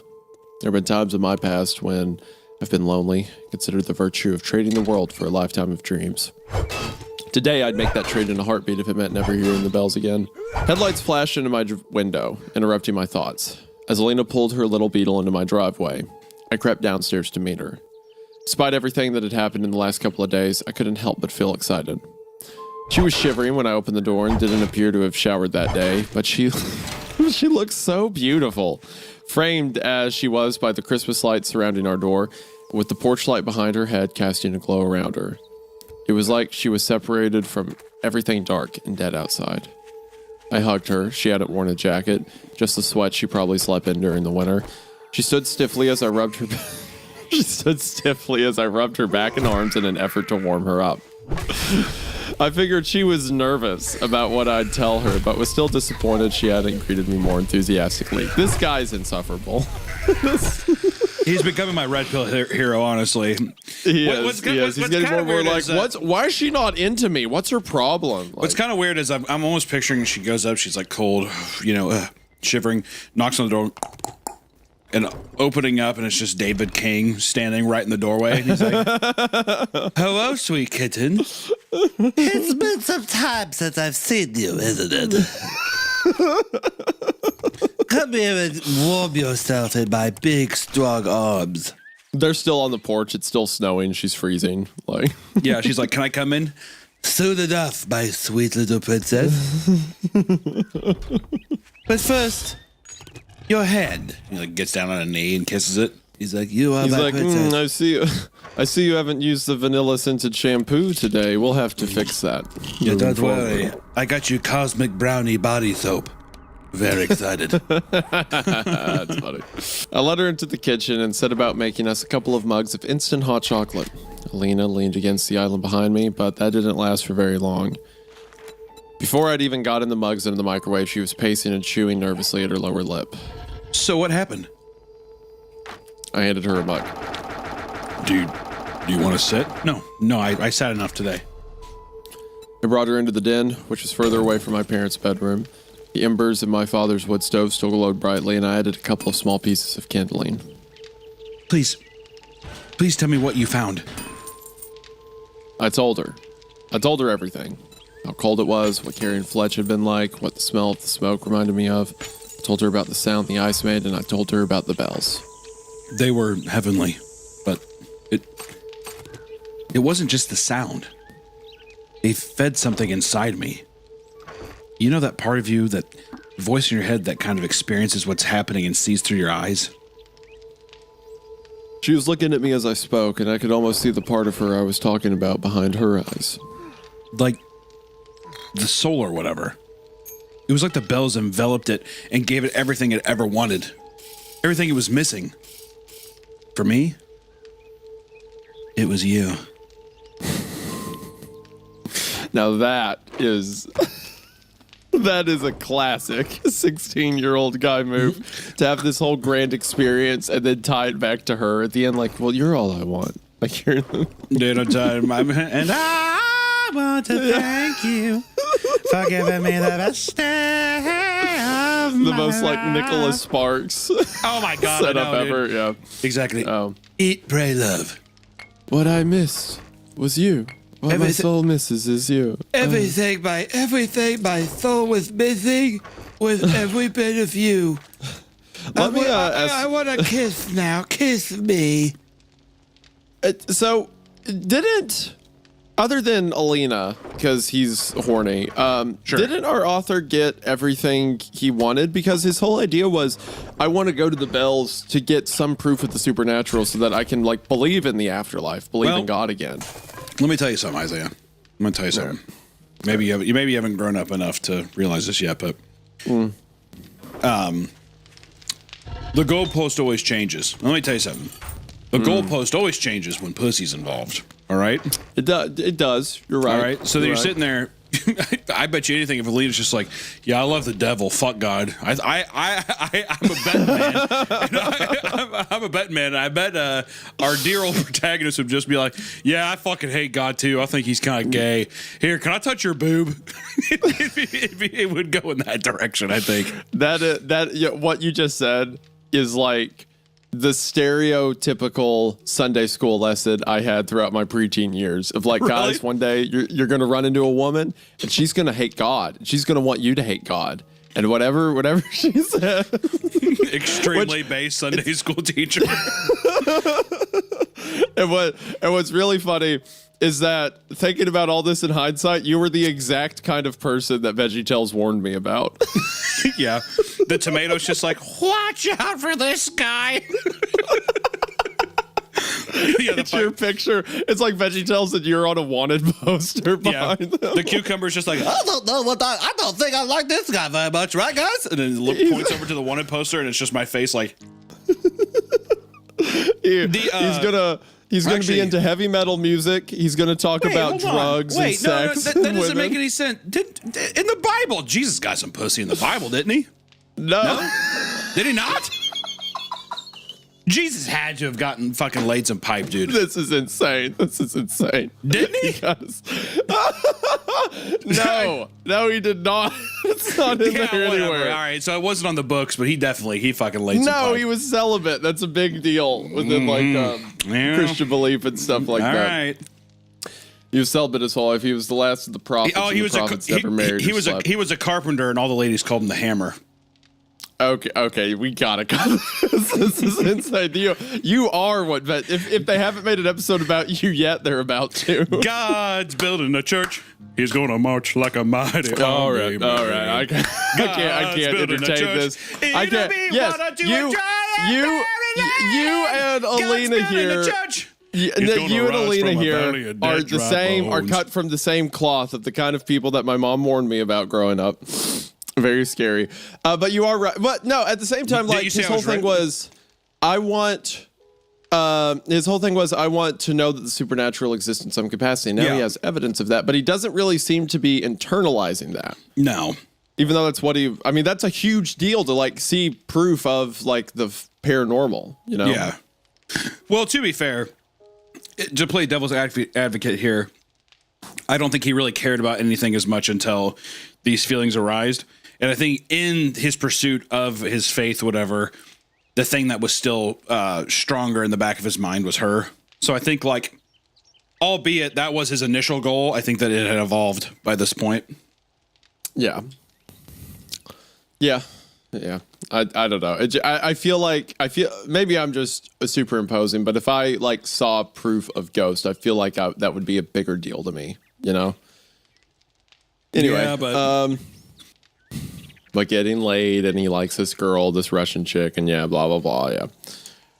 It was a bit embarrassing, describing to her how the bells had reminded me what it felt like to lie beneath her, but how else could I have conveyed the contentment in their presence and the need in their absence, the bliss and the longing? It was romantic too, I thought. What could be more flattering for Alina to hear than my admission that my purest desire was to lie close to her, to feel her body against mine, that it quieted my soul, but she didn't react as though she were flattered. Yeah, I'm sure that's exactly what you wanted to hear, dude. Alina stared straight into the stove at the flames consuming the wood and said nothing. It took me a moment to realize that she was probably thinking. She was also what Rob heard in the bells, what quieted his soul. She was his bliss and longing, even if she never wanted to be. We sat in silence for a long time and watched the wood burn. Then I told her about how we had pressed on, and about what happened to Carrie. Even though it wasn't her fault, I knew Alina would blame herself for Carrie falling through the ice, just like she had blamed herself for Rob's suicide. It was a sort of negative feedback loop a person gets into when they're depressed. Everything's their fault. What I hadn't considered was how much I'd blamed myself. Beyond answering a few of my parents' questions about how Mrs. Peterson was doing, I hadn't told anyone about my return trip to the hospital. For that matter, I hadn't really told anyone how I felt seeing Carrie turning blue, or struggling to warm her up on the floor of Fletch's car. Telling Alina about it opened up the floodgates inside me. Alina let me speak until I couldn't get any more words out. Then she slid along the couch to my side, wrapped me in her arms, and held me like a child. For a moment, I felt shame. I had never judged other guys for crying. I had sat beside Fletch when he was overcome by grief, but this was different. Carrie hadn't died, and I was with Alina, who I wanted more than anything to think of me as a man. I felt so small. She ran her hand up and down my back. Little by little, I became more aware of her and her closeness to me than I was of my emotions. Her face was cradled against her neck. My cheek brushed hers as I moved to look up at her. Her eyes looked as though she had been crying too. I kissed her and oh, come on, dude. We were having a moment. This was like, I was like, well, she's cradling him in like a comforting way because she knows that she gives comfort to him and it's like a kindness. And of course, yeah, I don't think that was the vibe she was giving off, but whatever. I think he's getting ready to get into a little fucking here. I feel like that ruins it, does it not? I mean, obviously not for him, but like he went from like, I needed her to think of me as big and strong, but like I felt safe with her. I was able to let my emotions out. It's propped up. There's a fire going. He was just, he laid his soul out there, bare and all, and they've cried together. This is the part in every story or movie when, guess what? The fucking my tears gone cold, I'm wondering why got out of bed at all. See, exactly. That's what's getting ready to happen. Take my breath away. I guess whatever. I don't know. I just felt like that was maybe the one legitimate moment of affection he's had with Alina thus far. I mean, I think that he's had a legitimate affection this whole time. I think he's just kind of he's a horny 16-year-old. I mean, like that it's been reciprocated, because every other time it feels like he's just pushing Alina as far as she'll go before she says something. But this was like she held him and let him cry. That was like a very and that's what I'm saying. Moment. I think the doorway's open. I think the walls are down, dude. I think if anything, she's manipulating him to get more of what she wants. But we'll see. If I love that red pill answer, dude. Yeah, she's using him. Maybe that was a little bit. I'm saying I have seen zero signs that she's attracted to him, and now she's going along with it. Maybe, yeah. All right. He deserves to be manipulated. To be clear, like for this level, Alina should be like, you know what? Sure. Yeah, go ahead. Here's this. Go find the bells. Go get them, boy. Right. I kissed her, and it was like the first time. With her lips slow to respond, slowly, we inched our way back onto the couch until I was lying on top of her. It felt like the bells. My hand traced its way down her arms and over her shirt. My pulse beat faster than it had before. I was actually aware of my body, how it felt, where it was in relation to Alina's, but had lost all consciousness thought. Aware of nothing but touch and pulse. I slid my hand beneath her clothes. She didn't stop me. Her sweatpants came down easily. She trembled. She was nervous, so was I. My hand shook as I took my own pants down. I never exposed myself to anyone. Her face was inscrutable. I don't feel right describing the details of her body. We were kids then. I'm an adult now. I didn't know what I was doing then. I now know. It was my first time. I don't know if it was hers. We don't exactly talk these days. It was short and fumbling and awkward, but I thought at that time that it was divine. Afterwards, I didn't want her to leave, but she got dressed anyway. She was shaking as she... Gosh. She was shaking as she pulled up her pants and crying by the time she reached... See, this is what I mean. It was a legitimate moment, and now it's this. Now it's complicated, weird, and she feels uncomfortable. She was shaking as she pulled up her pants and crying by the time she reached the door. I thought maybe she was scared because we hadn't used a condom or that it was her survivor's guilt. I was wrong. Hey, you. She was reluctant to let me hug her. It's okay. We didn't do anything wrong. She said yeah and ran her hand back through her wild hair, not to get it out of her face, but like you would if you didn't know the answer on a test. After she left, I stood at the window for a long time, staring out into the night at the place where her taillights had disappeared. Okay, was I not right then that he shouldn't have taken it to that degree? That it was not the time? I mean, probably no. I don't fucking know, dude. I don't know. I'm like, what listen, I'm not a fucking. I'm not. I have no idea. All right. Okay. There's mystical goddamn bells in the forest, and there's a Russian foreign exchange student kid got set on fire.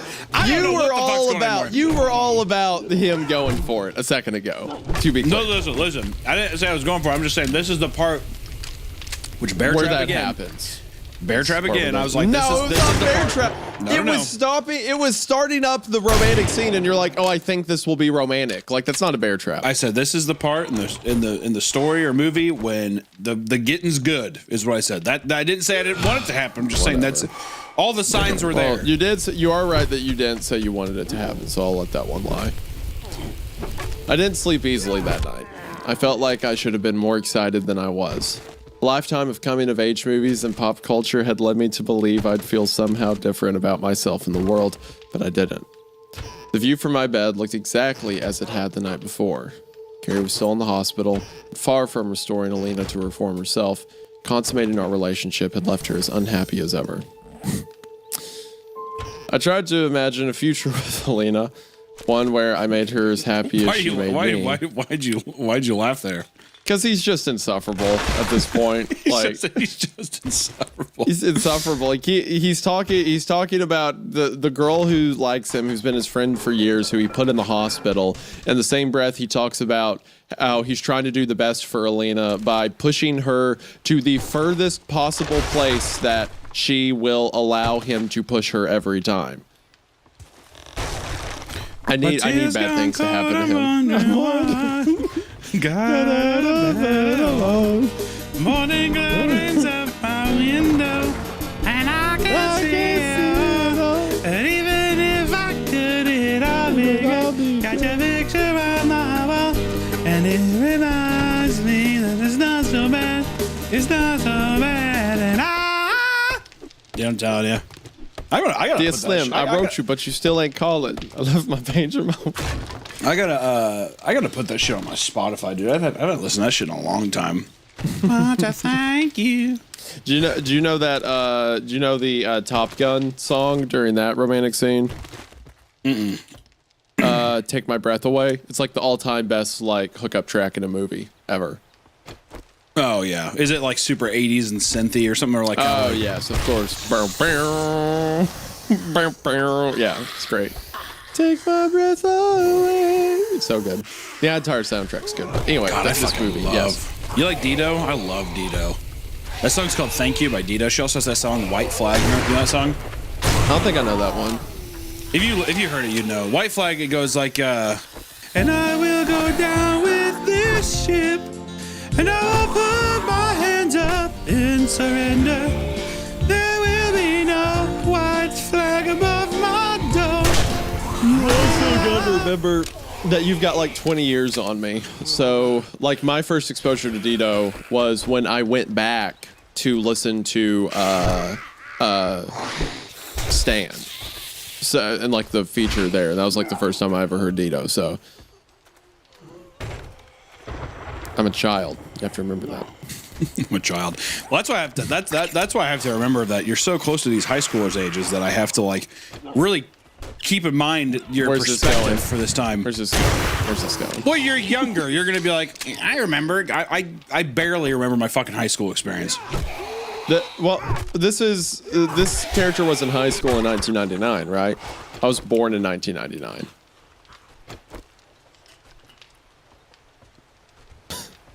Did that just shut you down?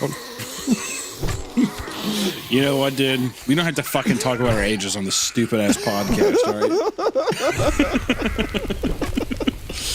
all right? Anyway, I tried to imagine a future with Alina, one where I made her as happy as she made me, but I only wound up thinking about the bells. Maybe she needed to hear them. Well, I don't like that.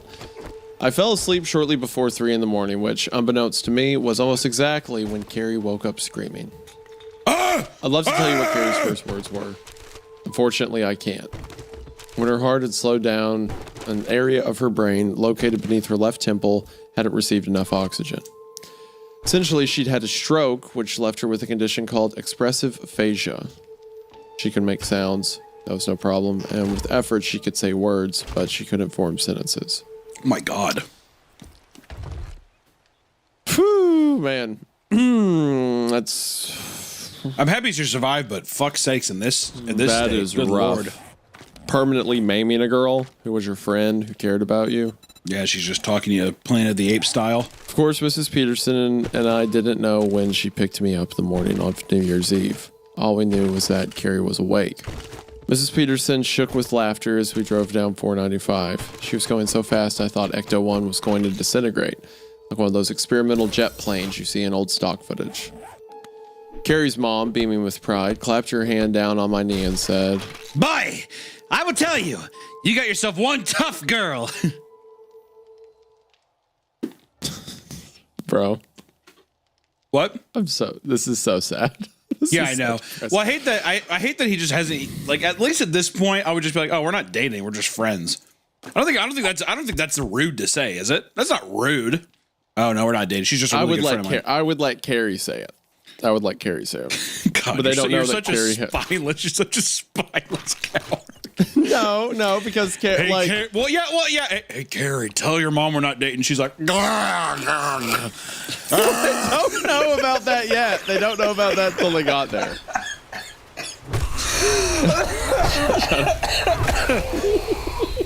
Hey, Carrie, Mrs. Peterson, I think Carrie's got something to tell you. It's funny visual. Like a teenager who has zero accountability is like, Carrie, tell your mom we're not together. And it's like yeah, she's like drooling out the side of her mouth and shit. And she's like, she just starts crying. It's like, no, I didn't say cry. I said, tell your mom we're not together. She starts barking. And that's when our protagonist turns to Mrs. Peterson. He does, see, we're just friends. Thanks for clearing that up, Carrie. She's clacking her frostbitten heels together like Dorothy. No place like home. No place like home. Okay, I'm done. I'm done. Oh my word. I smiled back at her, honestly did. Thinking Carrie was essentially out of the woods, I was thrilled, but I didn't know what else to say. Or maybe I was too busy worrying that now that she was awake, Carrie might not be quick enough on the uptake to figure out what was going on and her mom would realize our relationship was a lie. I wouldn't have worried had I realized how severe Carrie's aphasia was. Mrs. Peterson was humming arrhythmically as we pulled into the parking lot. She walked into the hospital with a spring in her step. She looked at the nurses like they were old friends or comrades in arms, as if to say, we've been through some rough times together, but now that all that's behind us and I couldn't have made it without you. But she couldn't be bothered to stop and speak to any of them. The look in Mrs. Peterson's eyes and the spring in her step lasted until we reached Carrie's door. I'd shake your hand. Mom, boy, dad, arm, wrist, bad, wrist, mom, medicine. I don't like you. I'd say her speech was labored. I could see her struggling with each syllable. Not only, now she has a speech impediment, but the fact that you are still doing the gruff man voice through the speech impediment is diabolical. Come on, man. That's her character voice. You're a monster, I think. No, I'm not come on. I think you're irredeemable. Hey, come on, man. That's the voice for the story. Refunds. Okay. Done. Mrs. Peterson told me to go get a doctor. In that simple sentence, I could literally hear the happiness drain from inside her. The woman who had practically skipped down the hospital corridors deflated as she took her place by her daughter's side. I think what I feel the worst about, at least in regards to Carrie, I saw coming in that moment. In most regards, Mrs. Peterson wasn't much of a person. She was, oh my gosh, dude. Oh, she didn't amount to much. Still, I thought he was saying that like her life had less value. Yeah, she's barely human. She's a dog. She wasn't smart and she didn't have much of a sense of humor.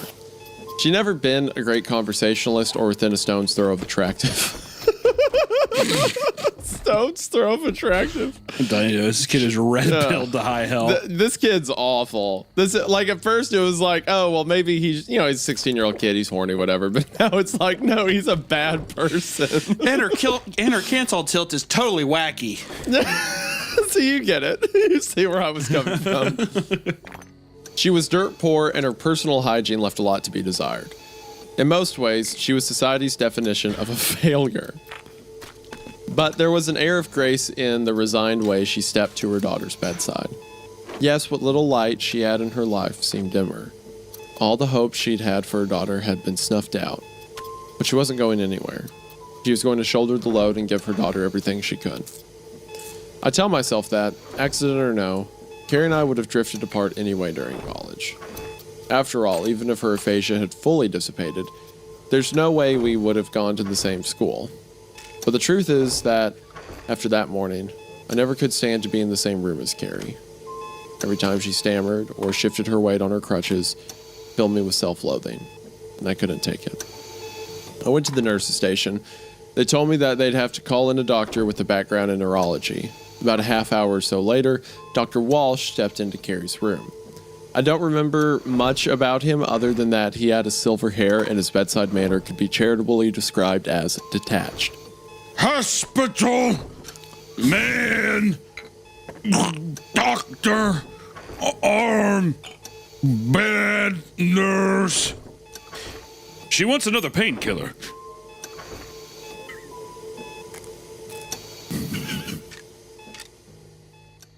You have another line? Yeah, I know. Just, okay. All right, take your time. Get it out. I just love it. I love that she's like... Never mind. Just cut this shit. It's like those inhuman. No. She wants another painkiller. She's probably going to lose that hand.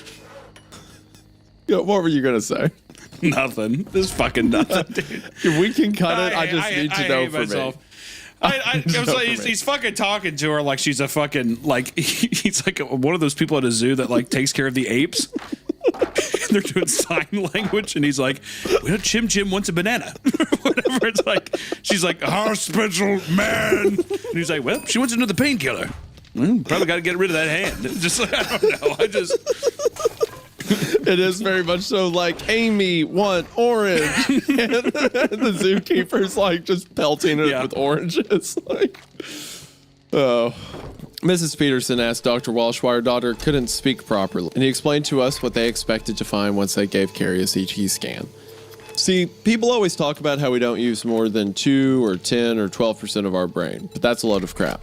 We use all of it, and because every part of our brain has certain tasks and functions associated with it, even a small injury can cause very serious and pronounced effects, like Carrie's expressive aphasia. It didn't affect any other aspect of her cognition. She probably even knew what she wanted to say, but she couldn't get the words out. Now, luckily, the brain is fairly elastic, so given time, some of the undamaged area surrounding the affected region could compensate and she could regain her normal speech. Aphasia isn't uncommon in stroke victims, and we often see a full recovery within a year. Throughout our conversation with Dr. Walsh, Carrie would attempt to interject. If it seemed like she needed something or was asking a question, we would try to figure out what she was saying. Otherwise, Mrs. Peterson would just stroke her daughter's hair until she settled back down. Mostly, Carrie seemed concerned with pain from her frostbite. Just as Dr. Walsh was excusing himself, she said something, or shouted really, that made my hair stand on end. Hear! Sounds! Rig! Rig! Rig! Rig! Rig! Rig! Rig! Rig! Rig! Rig! Rig! Rig! Rig! Rig! Rig! I might have chat. Fell silent.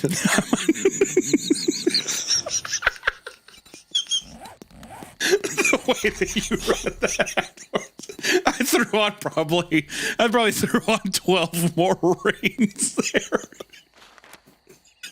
Then she fell silent. I was sitting here like, how How many rings are there? I know. I started counting. You're like, good God. I was like, I guarantee you this is more than 8. Then she fell silent. Then she fell silent. Ring! I mean, I was going to make, before you kept going, I was going to make a comment about how haunting that is. Well, first off, it is actually a fucking crazy moment of a person who can't articulate himself. Well, first off, what a hell that would be. You know what you want to say, but you cannot physically say what you're meaning to say. And then now you are tormented by the fact that you're like, she's probably hearing nothing but the bells ringing. You know? Yeah. Yeah, like it's constantly in her head. Because it's the last thing her brain, like, it's one of the last things her brain, like, fully consciously remembers. Yeah, that's a nightmare scenario. You somehow did the man gruff voice as you were saying ring. Oh yeah, ring! Despicable. Yeah. Yeah. Mrs. Peterson looked up at Dr. Walsh. What does she want? After your voice acting 12 times. What? Huh? Dr. Walsh took out a small flashlight and shined it into Carrie's eyes. Her pupils were unresponsive. She may also have damaged her auditory cortex. We'll know more once we get her scanned. I glanced down at my watch. It had just turned 10. Okay, so it was 10 so rings. Heard okay. it. So I said ring probably like 24 times. According to your acting, it's 23 o'clock. Yeah, exactly. I looked down at my watch. It's 23 o'clock. The bells must work off military time. It's 11 p.m. That is the end of part 6 here. Part 7. So it seems the bell phenomenon, the bell paranoia, or even the paranormal aspect of it is seeming to ramp up. I'm wondering, as the days go on, too, the more they don't go back to it, if it drives them more and more insane or like crazy, or if it just keeps like ringing nonstop. I think Alina's going. I think what's going to happen is they're all. You think what? I think Alina's going for sure. Like, I think our protagonist is going to take her there. He might kidnap her and might throw her in her trunk and take her there, knowing this guy. God, man, come on. I know. I like just the way of like how hard he's pushing this girl, and he like, if he had some level of remorse, because I don't fully blame him for what happened to Carrie. Sure, it was his idea to go there, but she stepped out onto the ice willingly. He didn't have to coax her or anything. And also, when Carrie fell through, he's the one who like pulled her out, crawled across the ice to get her out, right? So I don't fully blame him for what happened to Carrie, but just his dismissal of it for the sake of like obsessing over Lena and stuff like that. I don't know. It just doesn't sell with me. He seems like a selfish guy, even beyond just being a horny teenager, you know? Sure. But maybe he'll grow out of it. Maybe that's part of it. Because he has had a bit of a character swing. Like I talked about when Carrie fell through the ice, he had a bit of a self-recognition of where he was at. So maybe that'll continue, I hope. But we'll see. I will say he's a very complex character. Like he is an accurately written 16-year-old. Rather than just like, you know, a stereotypical high school movie kid, right? Right. All right, part 7. Most people have largely forgotten about all the hysteria surrounding the Y2K bug, and rightly so. It was a fundamentally silly concern. I'm not saying it was outside the realm of possibility that a few systems would crash or that there wouldn't be a couple of automated billing issues, but an embarrassingly high percentage of the population believed, like my father, that it could cause a nuclear holocaust. We've been fighting about it since Thanksgiving. That's not how missiles work, Dad. Oh, so you're a nuclear technician now. All the control systems that launch our ICBMs are computerized, and they're old computers. They're not compliant. You don't know what will happen. I know missiles don't launch unless they're told to. It's not like they're sitting around in silos going, can I launch yet? Can I launch yet? Huh? How about now? And all the computers are sitting there going, no. Wait, what year is it? 1900? Ah, crap. I haven't been invented yet. Release the dogs of war. I've been fighting with my parents for weeks to get me to go to Drew DeLuca's New Year's Eve party. But in addition to the imminent threat of thermonuclear war, they thought 15 was too young to stay out all night at a co-ed party. Originally, they had wanted to pick me up by 10 after I brought Alina home. My dad suddenly reversed his position. I could stay over at Drew's. Man, Dad is such a Dad is a team player. The ultimate wingman. You know what? Yeah. Well, you'll be all right. You know what? I don't have to see it till 2001 at this rate. Have fun. In the past, I had always been at home when the ball dropped. Usually my brother would fall asleep around 11 and my parents had long since outgrown the compulsion to make New Year's Eve special. This usually left me alone with Dick Clark and my daydreams of having someone to kiss at midnight. Of course, that was all immaterial. There was no way Alina would turn up at DeLuca's, and after finding out what had happened to Carrie and having to tell my parents about it, well, I didn't exactly feel like celebrating either. My dad actually stayed up with me that year. He was convinced the power would go out at midnight. Part of me hoped he was right. Sure, it might have meant the end of the world, but at least it would have taken my mind off how crappy I felt. At midnight, the ball dropped. So many things had happened to me that year. So many things that I'd thought would make me feel happy or maybe just fulfilled. But the girl I loved was still miserable. One of my best friends had brain damage, and there was nothing I could do for either one of them. The world was the same miserable place it had been that morning. No more, no less. I tried calling Alina before I went to sleep, but hung up when her dad answered. The next day we spoke only briefly. She seemed more distant than ever, but assured me that it was only because her parents were in the next room. At my parents' insistence, Mrs. Peterson joined us for a late dinner on her way back from the hospital. The dark wood surface of our dining room table was polished to a mirrored finish, and Mrs. Peterson looked out of place sitting at it. Her old t-shirt and stained khaki work pants reflected back up at her. My little brother was visibly uncomfortable to be sitting across from her. He had the same expression on his face as he had the first time we'd gone to a Sox game by ourselves, and, heading back to Alewife, a homeless person had sat near us on the tee. None of us spoke much, but before leaving, Mrs. Peterson did accept the name of a speech therapist my dad had tracked down from one of the partners at his firm earlier that day and had agreed to let us help her pay for it. I knew he had ulterior motives, but I got the impression from the look in my dad's eyes that he did really want to help. My dad was a bit of a shark, and I think that may have been the first time I'd ever seen him look at someone with pity. Monday morning, I saw Fletch for the first time since Carrie had fallen through the ice. It had only been a week, but it felt like a lifetime. Fletch looked tired in a way you don't see often in teenagers. He looked like my grandfather right before he decided he couldn't take any more chemo. He looked beaten. If he didn't know already, I didn't think he could handle an update on Carrie's condition. We rode in silence. School was a torture. Everyone was laughing and smiling. They complained of being back from break, but were eager, catching up with friends, swapping stories about New Year's and Christmas, and commiserating about the lack of fresh powder anywhere on the East Coast that year.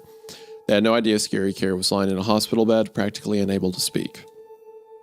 At least when Rob had killed himself, his death had been so public, we all went through it together.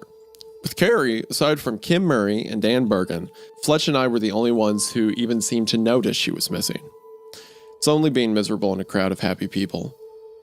Drew teased me about having missed his party, but quickly realized I wasn't in the mood. You all right, dude? Not even close. You want to talk about it? Shaking my head was all I could do without crying. Drew squeezed my shoulders in a half hug, and he gave me some space by turning back to our group of friends. I disappeared wordlessly into the crowded hallway in search of the only person that could make me feel better. I found Alina right before the bell rang for first period. She was sitting against the lockers with Sarah Cohen. I couldn't hear what they were saying, but based on how quickly they stopped talking, I got the impression it had been about me. All I wanted to do was to put my arms around Alina, to melt against her and bury my face in her shoulder, to lose myself, even if just for a second, in the sensation of holding her. But the bell rang before I could even get a word out, and Sarah dragged her off to class with scarcely a backwards glance. The rest of the day crawled by in a meaningless cacophony of lecturing teachers and jabbering students. With each passing minute, I felt like it was harder and harder to breathe. I spent the last period staring at the second hand of the clock, willing it to move faster until it struck 3. That's when I heard them. The bells. 1. I was in my den. I was inside Alina. 2. Writhing against her. Felt as though I'd melt and explode all at the same time. 3. I never wanted the chimes to end. But they did. I was sitting in my desk, breathing hard. Everyone else around me was packing up their things. I took a moment to collect myself and followed suit. They sounded as loud as they had from the shore of the Quabbin. As loud and as beautiful. That Wednesday, Fletch and I were in a car accident. Wow, that's a crazy turnaround. I think like with the bell, it makes sense to me that one of like a feeling of ultimate euphoria is like when you're 16 and you have like your first experience with a girl, like that feeling of nothing's wrong in the world, everything's okay. I don't think it's just because he's super horny for Alina. I think it's also because like that is the closest thing his mind can trace to bliss, and that's why the bells keep taking him back there. Yeah, I mean, it's utter obsession by this point. Yeah. You know? Yeah. Not caring about anything else, just euphoria. Yeah. Sure. That Wednesday, Fletch and I were in a car accident. It was on the way to school. We were running a little late for some reason, although I don't recall why. Fletch had slowed down the car to make the turn onto Cold Springs Road and then froze, letting the car drift into the trees on the side of the road. For my part, I was yelling, but he didn't seem to notice for a full 8 seconds. He just sat there, his foot lightly pressing the gas, his car pressed up against a grove of small pine trees, its wheels spinning up dirt and fallen needles. I didn't need to ask what had happened. It was 8 o'clock. He heard the bells. When he snapped out of it, Fletch was visibly shaken. Oh, God. I'm sorry. Are you all right? I was fine. The only real damage was a crack in the front bumper and a bent sapling. We'd been lucky. If we'd been a few seconds earlier or later, it would have struck 8 while Fletch was going 30 or 40 down our winding streets, and the trees would have been a lot less forgiving. Have you heard them? Since we were out there? Yeah, twice. Gary's heard them too. I've heard them 8 times. They keep getting louder. Fletch shuddered. Do you think this is what happened to Rob? The bells just kept ringing, kept getting louder and louder until he couldn't take it anymore? I didn't. The bells were too beautiful, or so I thought at the time. I was actually a little jealous Fletch had heard them more times than I had. We arrived after first period had already started, too late for me to have had any chance of seeing Alina that day. I hadn't seen her all week, and every time I called her house, it seemed like her father answered, and I just missed her. Awfully social for someone who still ate all her lunches with the guidance counselors. Although in fairness to Alina, I got it. I found the general din of the classroom intolerable and the cafeteria even worse. Everyone else seemed so happy, so carefree. I'm not sure when exactly I began checking the time compulsively. It may have been the day Fletch went off the road, it may have been later in the week. Regardless, the time seemed to be the only thing I could focus on at school.